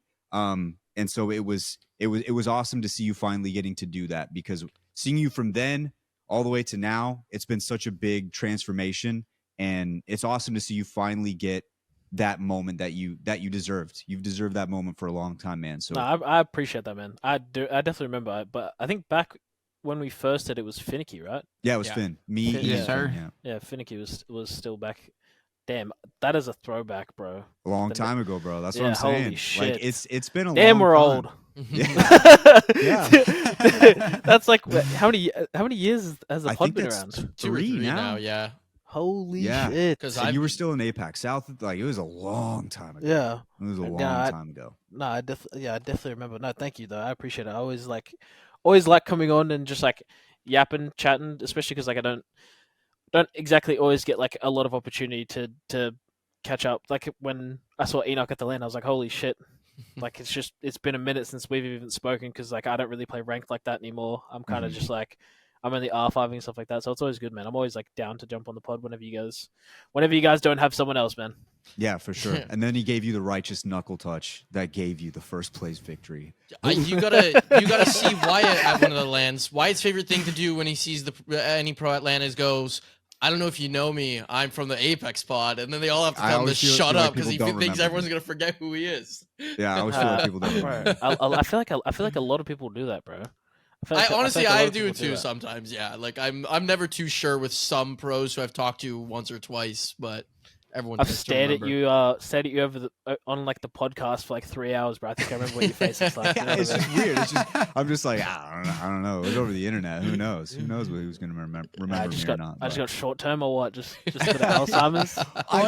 It might be the height difference, because he looks a lot taller on camera than he does. I'm a He short just walks up. What is he gonna walk up and I'm just looking down? Well, yeah. Waddle up. Well, see, compared to you, I am so small. I'm like 5'6" in shoes, maybe 5'7". So I'm small. He's 5'6" in the morning. I'm 5'8" in the morning till gravity. Okay, relax. Oh shit. If that's the case, then I'm 6'2". All right, thanks for having me on, though, guys. All right, I'll catch you guys later. All right, ladies and gents, let's get into the regional roundup here. We've got a lot of regions to go to, and by a lot, I just mean every single one except NA, because we already did that. But let's start it off with EMEA. We move into the first day, and Alliance is your winner, followed by Mouse Esports. Then you got SJP2 and Team Nemesis in fourth. Dawn, what do you got from the first day of EMEA? I mean, again, it's just another Alliance masterclass. Not really too surprising given we know the talent that they have. It was kind of a first game, didn't really get off the greatest start, but then, of course, in Alliance fashion, they drop a 20-kill win in Game 2, a 11-kill win in Game 3, and kind of just, walked the rest of the way to the end of the day. And, yeah, I mean, it's just kind of rinse and repeat with Alliance, it feels like at this point. They're going to control the region and do their thing. It's just not really too big of a surprise there. I think the two biggest storylines from this day isn't necessarily the teams that were at the top of the leaderboard, even though it was good to see the newer roster of Mao's formerly Forbidden with Lufka doing well, getting second. Cool thing to see because obviously big fan of Lufka with how good he is, and I know 0-0 and Aku are both two very solid players. So big shout out to them getting second place. It was a 23-point gap from Alliance, so not really close to first, but hey, best of the rest isn't necessarily a bad thing. But the two big things was seeing Gaming Gladiators get 16th and 10K, which is Kashera's team, get 18th.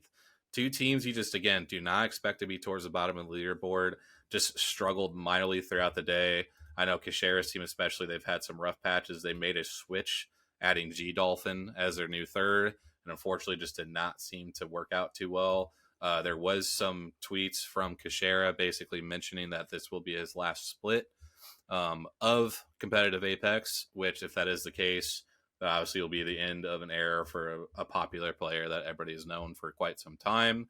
Again, his shining moment being the third place at Year 3 Champs when they had that 3v3 against TSM to win it. But again, cool, amazing career if it is the case. But unfortunately struggling right now. So at this time may not be qualifying for the next LAN.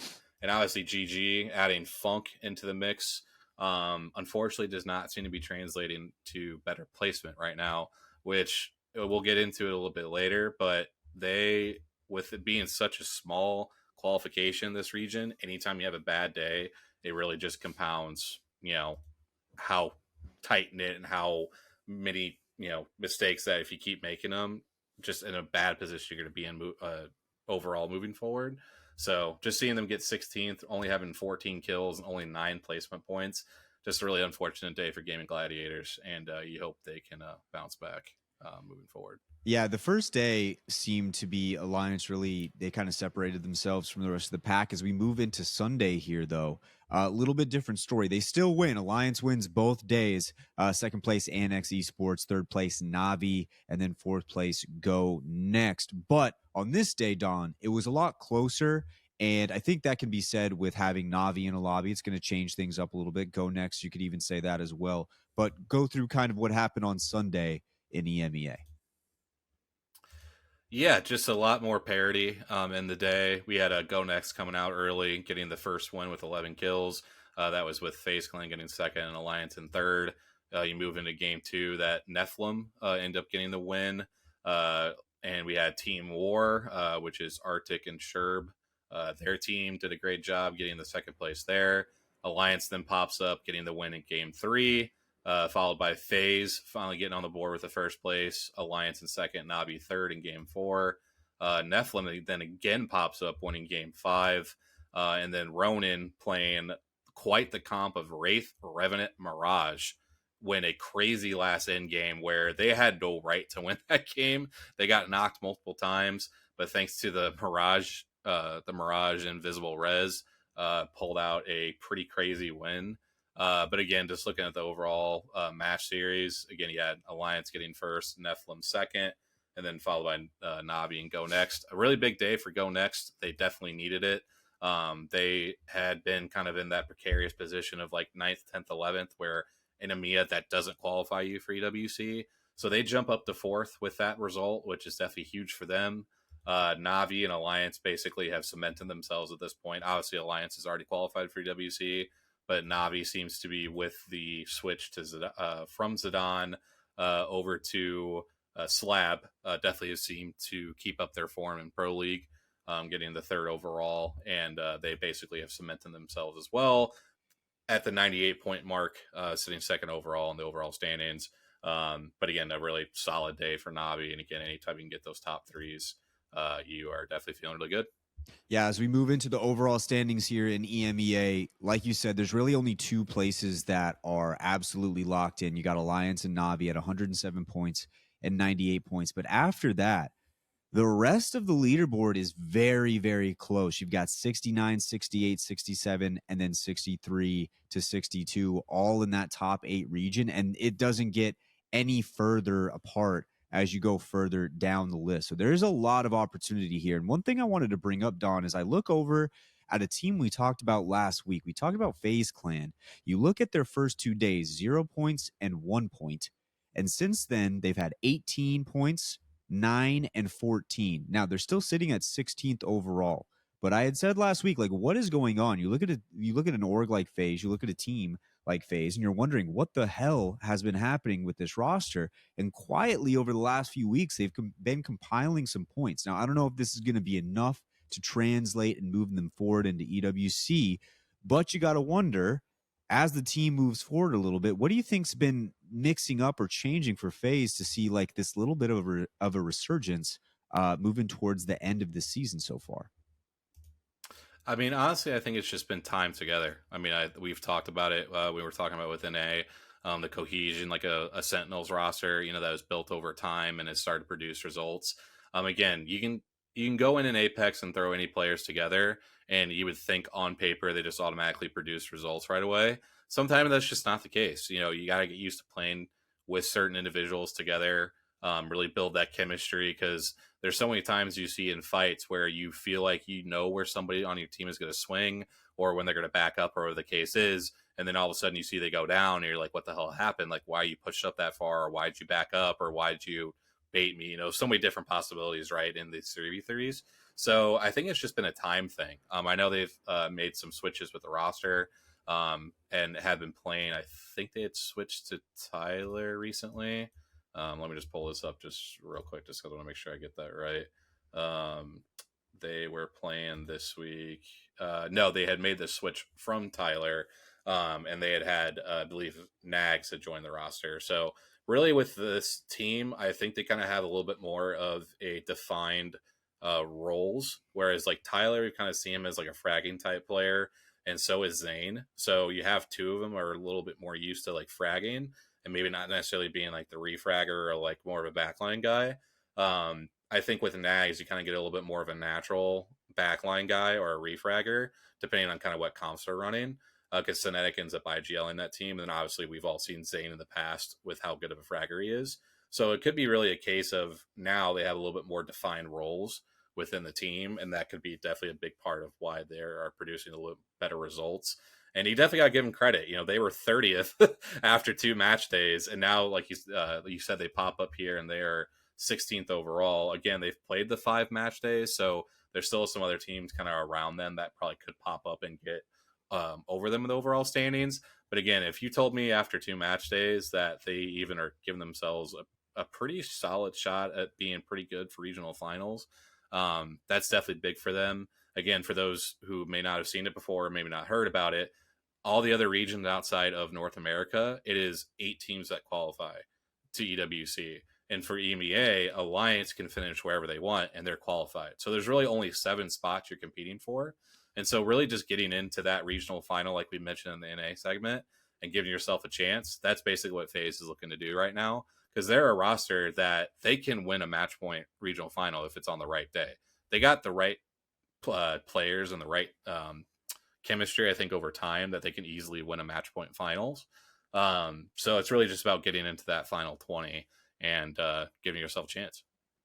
Yeah, so that is EMEA, and we're going to move on into APAC North here. As we move into APAC North, we go into the first day, and Fnatic, a familiar face, sitting atop the standings. It was a close day, but they win overall with 74 points. Right behind them is Nosy Fox, then Soten, and then Team Ty in 4th place. Dawn, as we move and look into APAC North, Fnatic has been on and off kind of all season, and it feels like for a little bit now, you don't really know which team you're getting when you go into any sort of situation. From Fnatic on this day, it seems like we get back to the Fnatic that we've all known and loved. What else did you see from this first day, Saturday, of APAC North? Yeah, I think, like I've mentioned with Fnatic before, that it was always going to take time for these guys to figure out how one plays, with each other, because they came from from 3 different teams. So anytime you have that, it's definitely going to take some time to figure out, again, like I mentioned with FaZe, how the dynamics going to work within the team.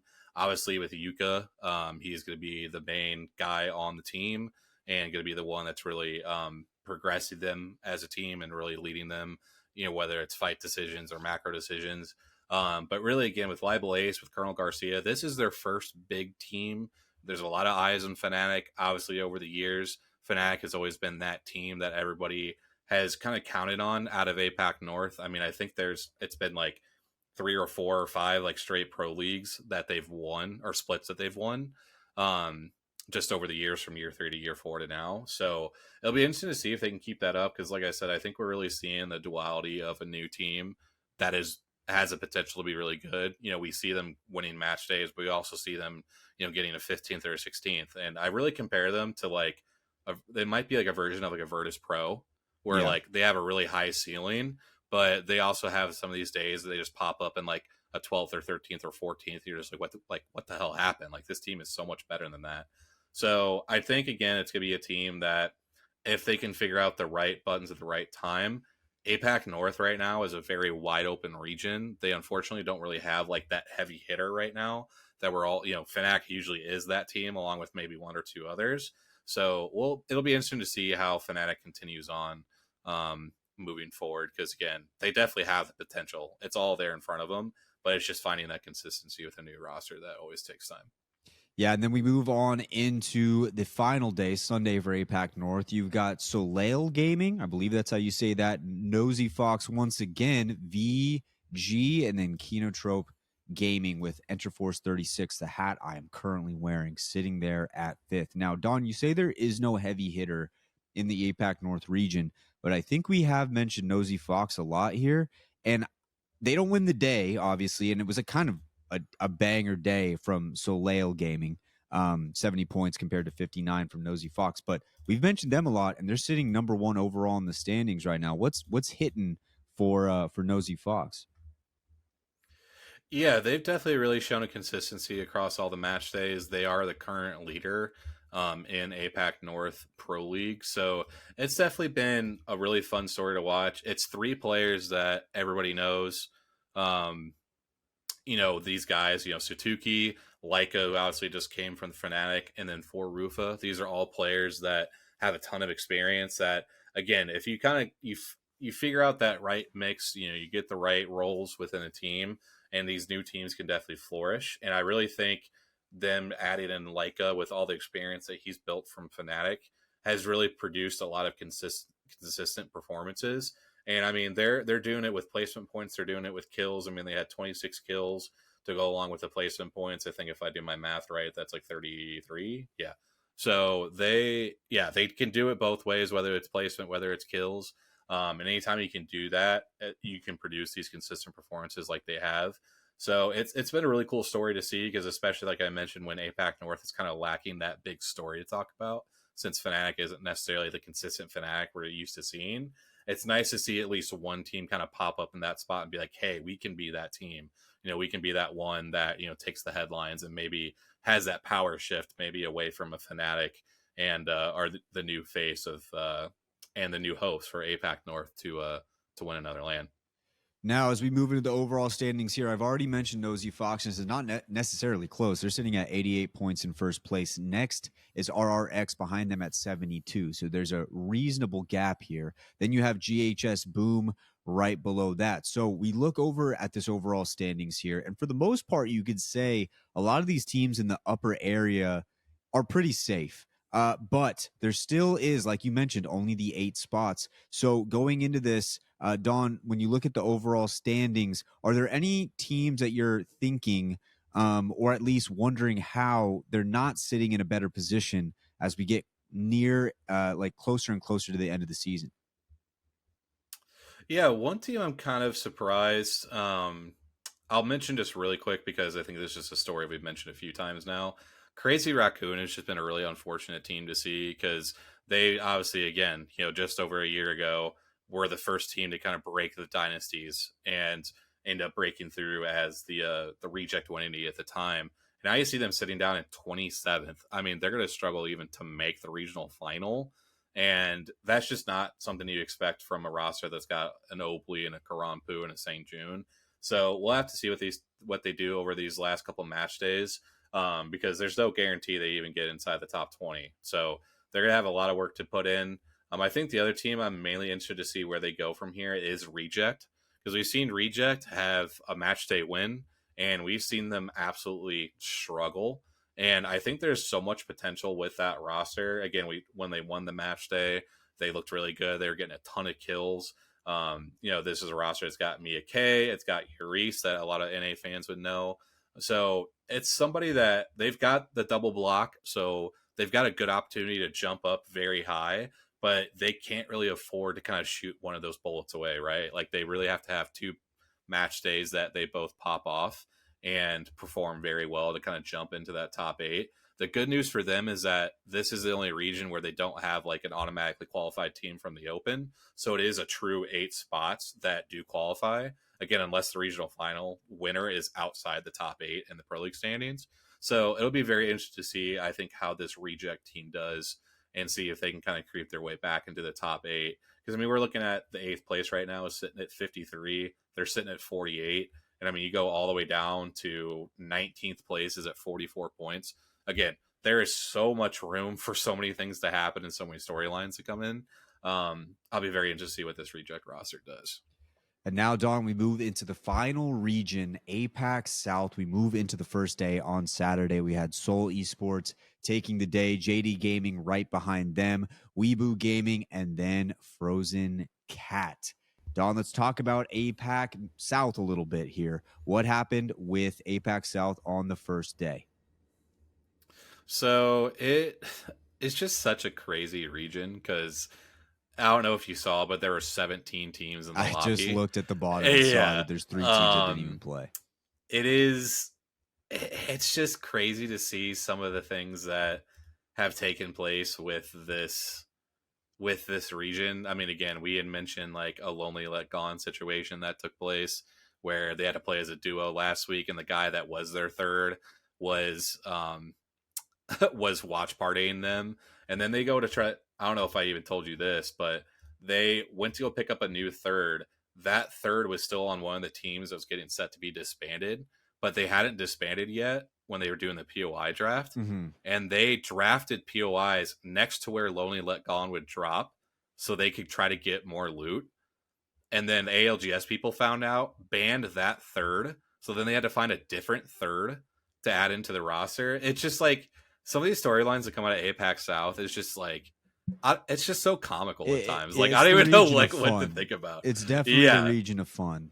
It really is, to say the least. But in terms of the gameplay, though, S8 comes out, and I think this is a roster that a lot of people expect to be very good and very solid with the players that they have. Again, that's Sharky. That again, we don't need to mention his accolades. He's a multi-time LAN winner. And then you've got Jesco and Legacy, who arguably, outside of obviously like the alliances and things like that, have had some of the best runs as a duo. They just played with Phony at the last champs, and they are a very solid roster. They played so many end zones so well this weekend. I think they had won 2 games throughout the weekend. They won game 2 and game 6. And I mean, game 6, it was such an easy win because they just did such a good job of controlling space, shepherding teams to have to fight each other instead of them. And just, it was such a clinical performance that it's like, yeah, I'm not surprised that one of their main players has won multiple LANs. So it's definitely a roster I'm keeping my eye on as someone that could sneak into the conversation of, hey, they could fight for a top 5, top 3 at a LAN. So I'll be very interested to see what they do. Again, it's just the region of chaos is really the only other thing I can mention about this day one. So it literally is a region of chaos. Everything is funny about APAC South. It's just always something's always going on in APAC South. Yeah. As we move into the final day on Sunday, we have VK Gaming, a usual suspect up top, and it wasn't necessarily close. Then we got Bear Claw Gaming right behind them, Leviathan, and then Rival Esports. Don. We move into Sunday. These are the teams that we see. Once again, there was only 17 teams playing in this one. So let's run through it. What happened on Sunday? Yeah, I mean, it was basically just VK Gaming's day. They just came out and really outside of one game had basically double-digit points for basically all of the games. And it was just a very clinical performance again. Yeah, they literally had just game one where they had 4 points, and the rest of the time they had double digits. Again, they're one of the teams that definitely is a step above the rest of the region. And again, it's been another really cool story to see because they weren't very well known before split 2 playoffs of year 4. They go to Germany, they get a top 10. They go to champs, they back up another top 10. Kind of struggled this last LAN. When I say struggle, they still made finals. So like their struggle is making a finals, which is pretty damn good. But just again, a team that has proven that they're very flexible. A lot of people said that they were just a crypto team.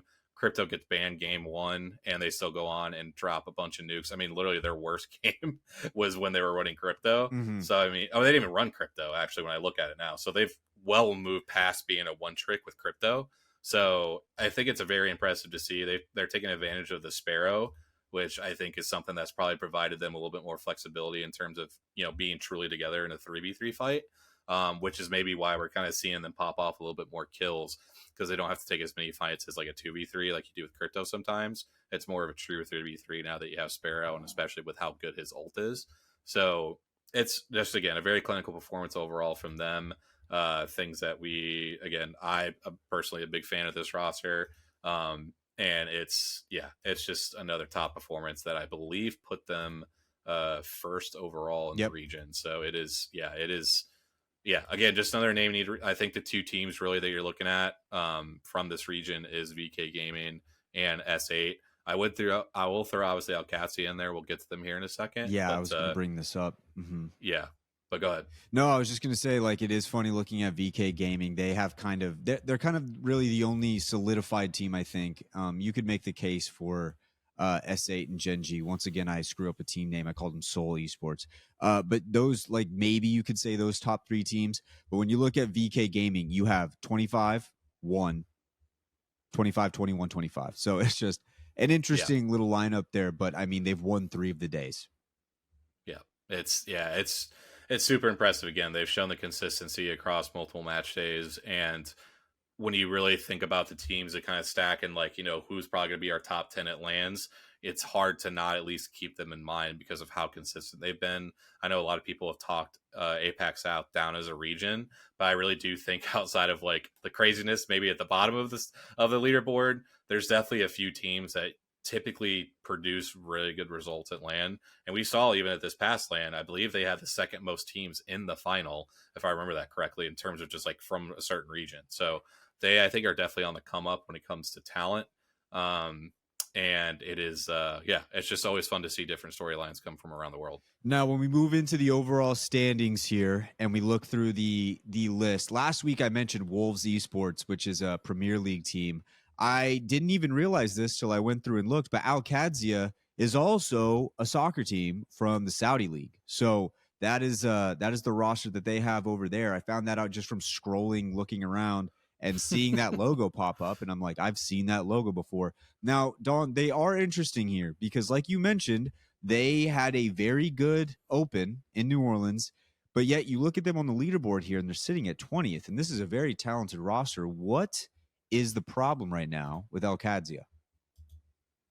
Well, yeah, and talking with their analysts, it definitely just seems like when it comes to Pro League, it almost feels like they're a team that is going to perform better at a more constructed, like more just like organized kind of lobby.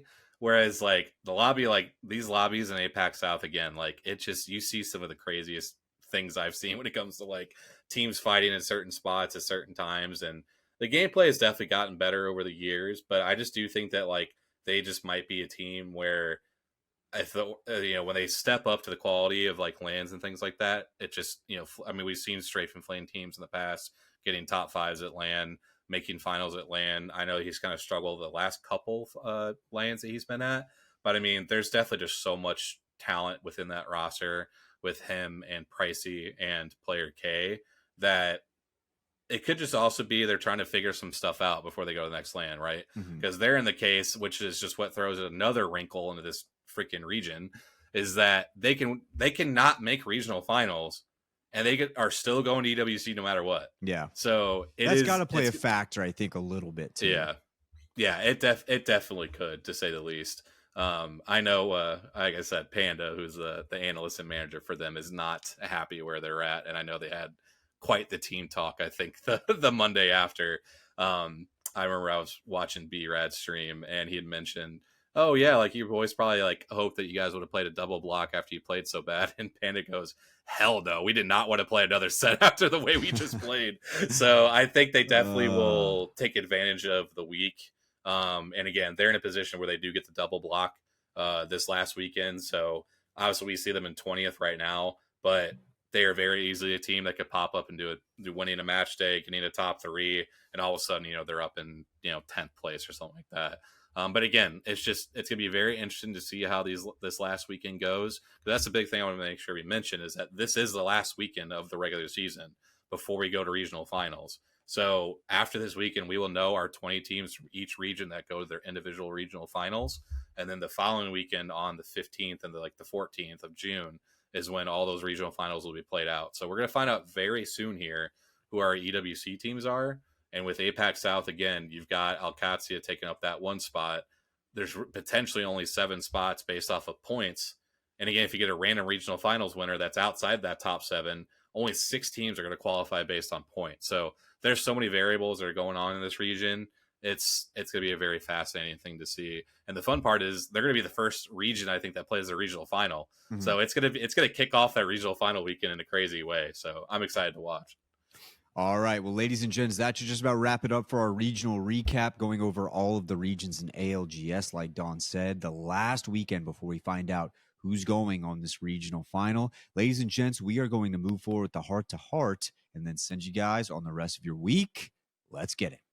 All right, ladies and gents, let's round it out with the heart-to-heart here. Big shout-out to Wxltzy for hopping on the pod for the 3rd time. Always great to have him on. Boys, it is heart-to-heart time. And Don, I hate to say it, but because Jumba's not here this week, you got to go first. You have no choice. You have to go first. I'm pretty sure I went first last week anyway, so it's not. Yeah, I think I forced it. I think you forced it, but it's all right. He might have got a little upset by that, but it's all right. But no, it's it's. I think this week, I'll be honest, it's been a lot, trying to get everything figured out coaching wise with these guys. It's not it's hard to work with them at all, because obviously they're really 3 of the easiest people to work with. It's just me mentally, from the standard I want to have to where they are feeling really good and they play well. It kind of sucks to not see the top 4s, top 5s. So I think the biggest thing I can say for this week for the heart-to-heart is, again, I'm just really thankful that I've got a really good support system with not just them, working with them as players, but just everybody again around me. I know the week before we had struggled really bad, and we had talked about, we had the Among Us session and it was really great. But just anytime, that just feels like I can go talk to anybody about that or talk about life or wherever the case is, I've got a ton of people and I've made so many connections throughout this journey of Apex so far. And I just think I'm really thankful for the amount of people I've met, the amount of good people I've met, and a lot of the experiences I've been able to have in such a short amount of time.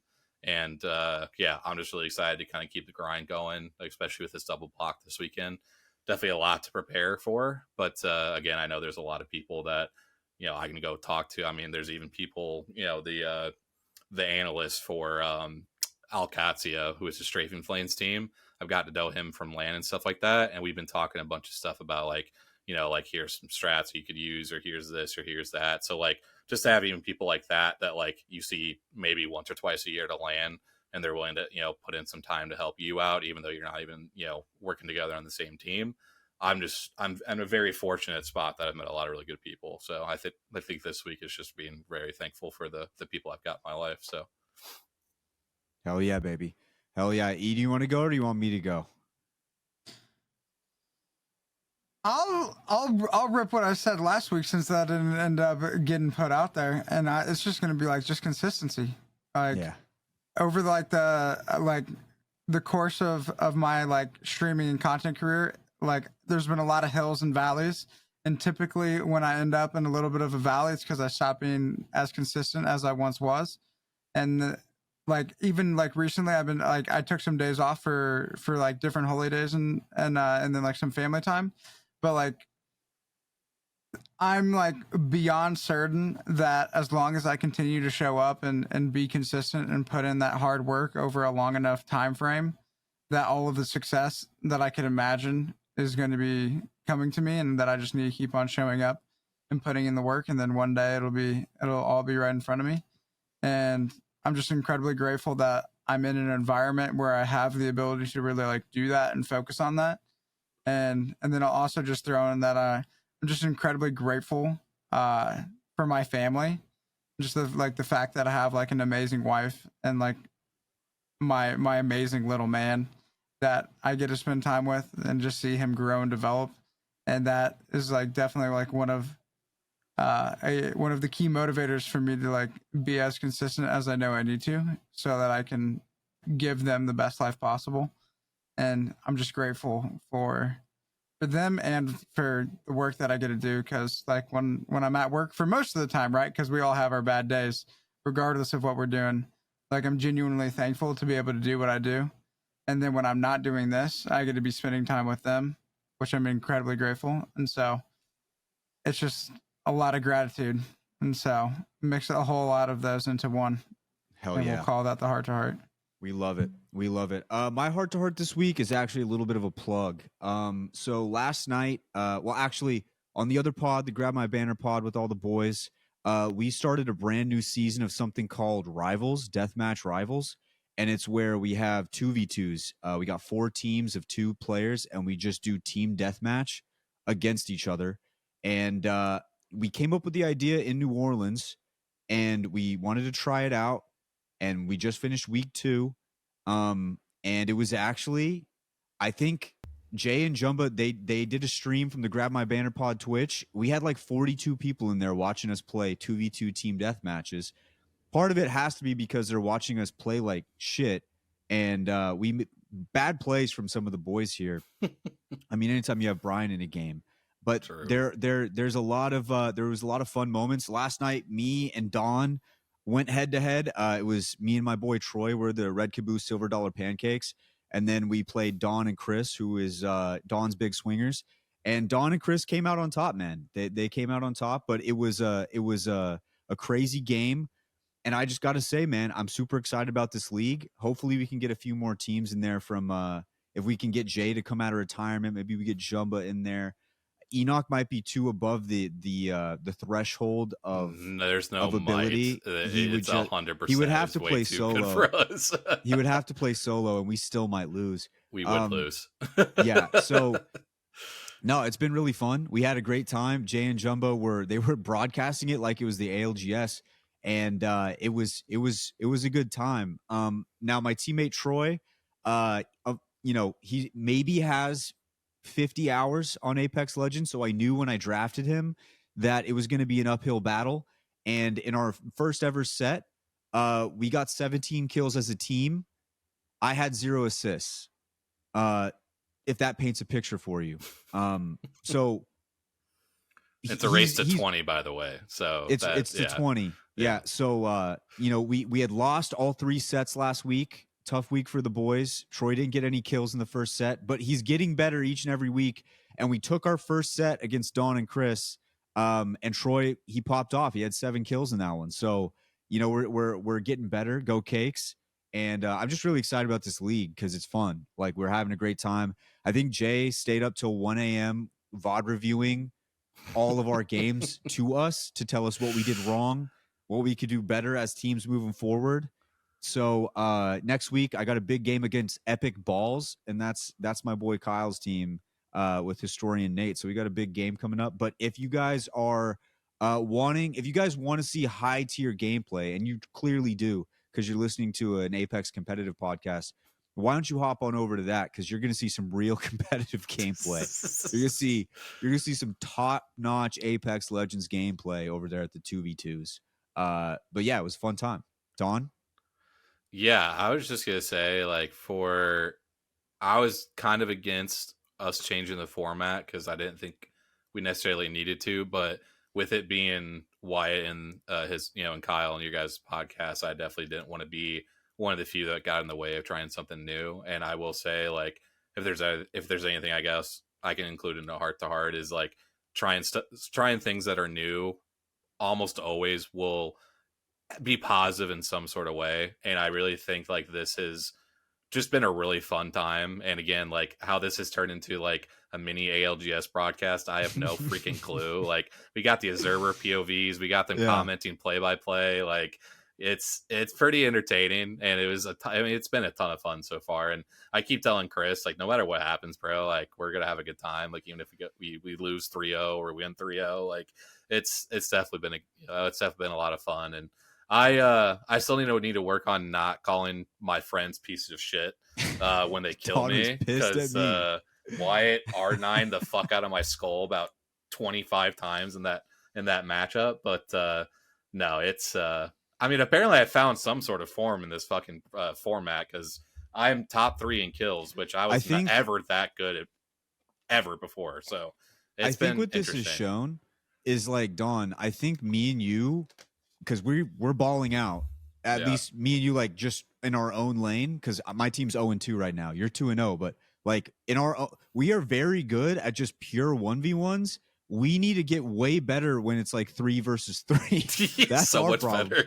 Yeah, like I can like my R9 is good, but when it's 3 players against 3 players, I'm just out in the middle of wherever the fuck, just getting beamed. I just got to figure out how to I got to get better at that portion of the game. But no, I think Dawn's big swingers, I think they can win the championship. We got a lot of game left. Chris, the guy who famously Newcastle walled at that bar to save our lives when a guy was rev jumping on us. So that's Chris. That's Dawn's teammate. Which I said that they shouldn't be teammates, because Dawn was gonna. I told Dawn to draft a legend instead of Chris, because I was like, you guys have terrible chemistry. I'm eating my words, because they're 2-0. They're leading the league right now. So yeah, if you guys want more high octane gameplay, that's where you can go check it out. But ladies and gents, that's my heart to heart, because it's been really fun. I'm having a good time. Shout out to Jay and Jumbo for casting it. They did kind of just shit on the entire format for the last. And Connor too is the sideline reporter. Yeah, Connor as a sideline reporter, impressive. I'm just gonna say I didn't think it'd be that impressive. Connor's a man of few words, which I've always respected about him. But as a sideline reporter, he kind of lets the personality come out. You know, he asked some really good questions, and we'll just have to see. There was one moment where Jay was like, Connor, this thing happened, right? And Connor goes, yup. And that was that's sometimes Connor's just going to give you those responses, which I love and respect. Yeah, that's all that matters, though. But yeah, that's it, ladies and gents. Thank you guys for tuning in to another edition of the Apex, the podcast. Next week, we will be back after some Pro League and talking about what's going to happen as we get closer and closer to EWC. So stick around for all of that, ladies and gents. Thank you guys for tuning in. We will catch you guys next week for another edition of the Apex, the podcast. See ya.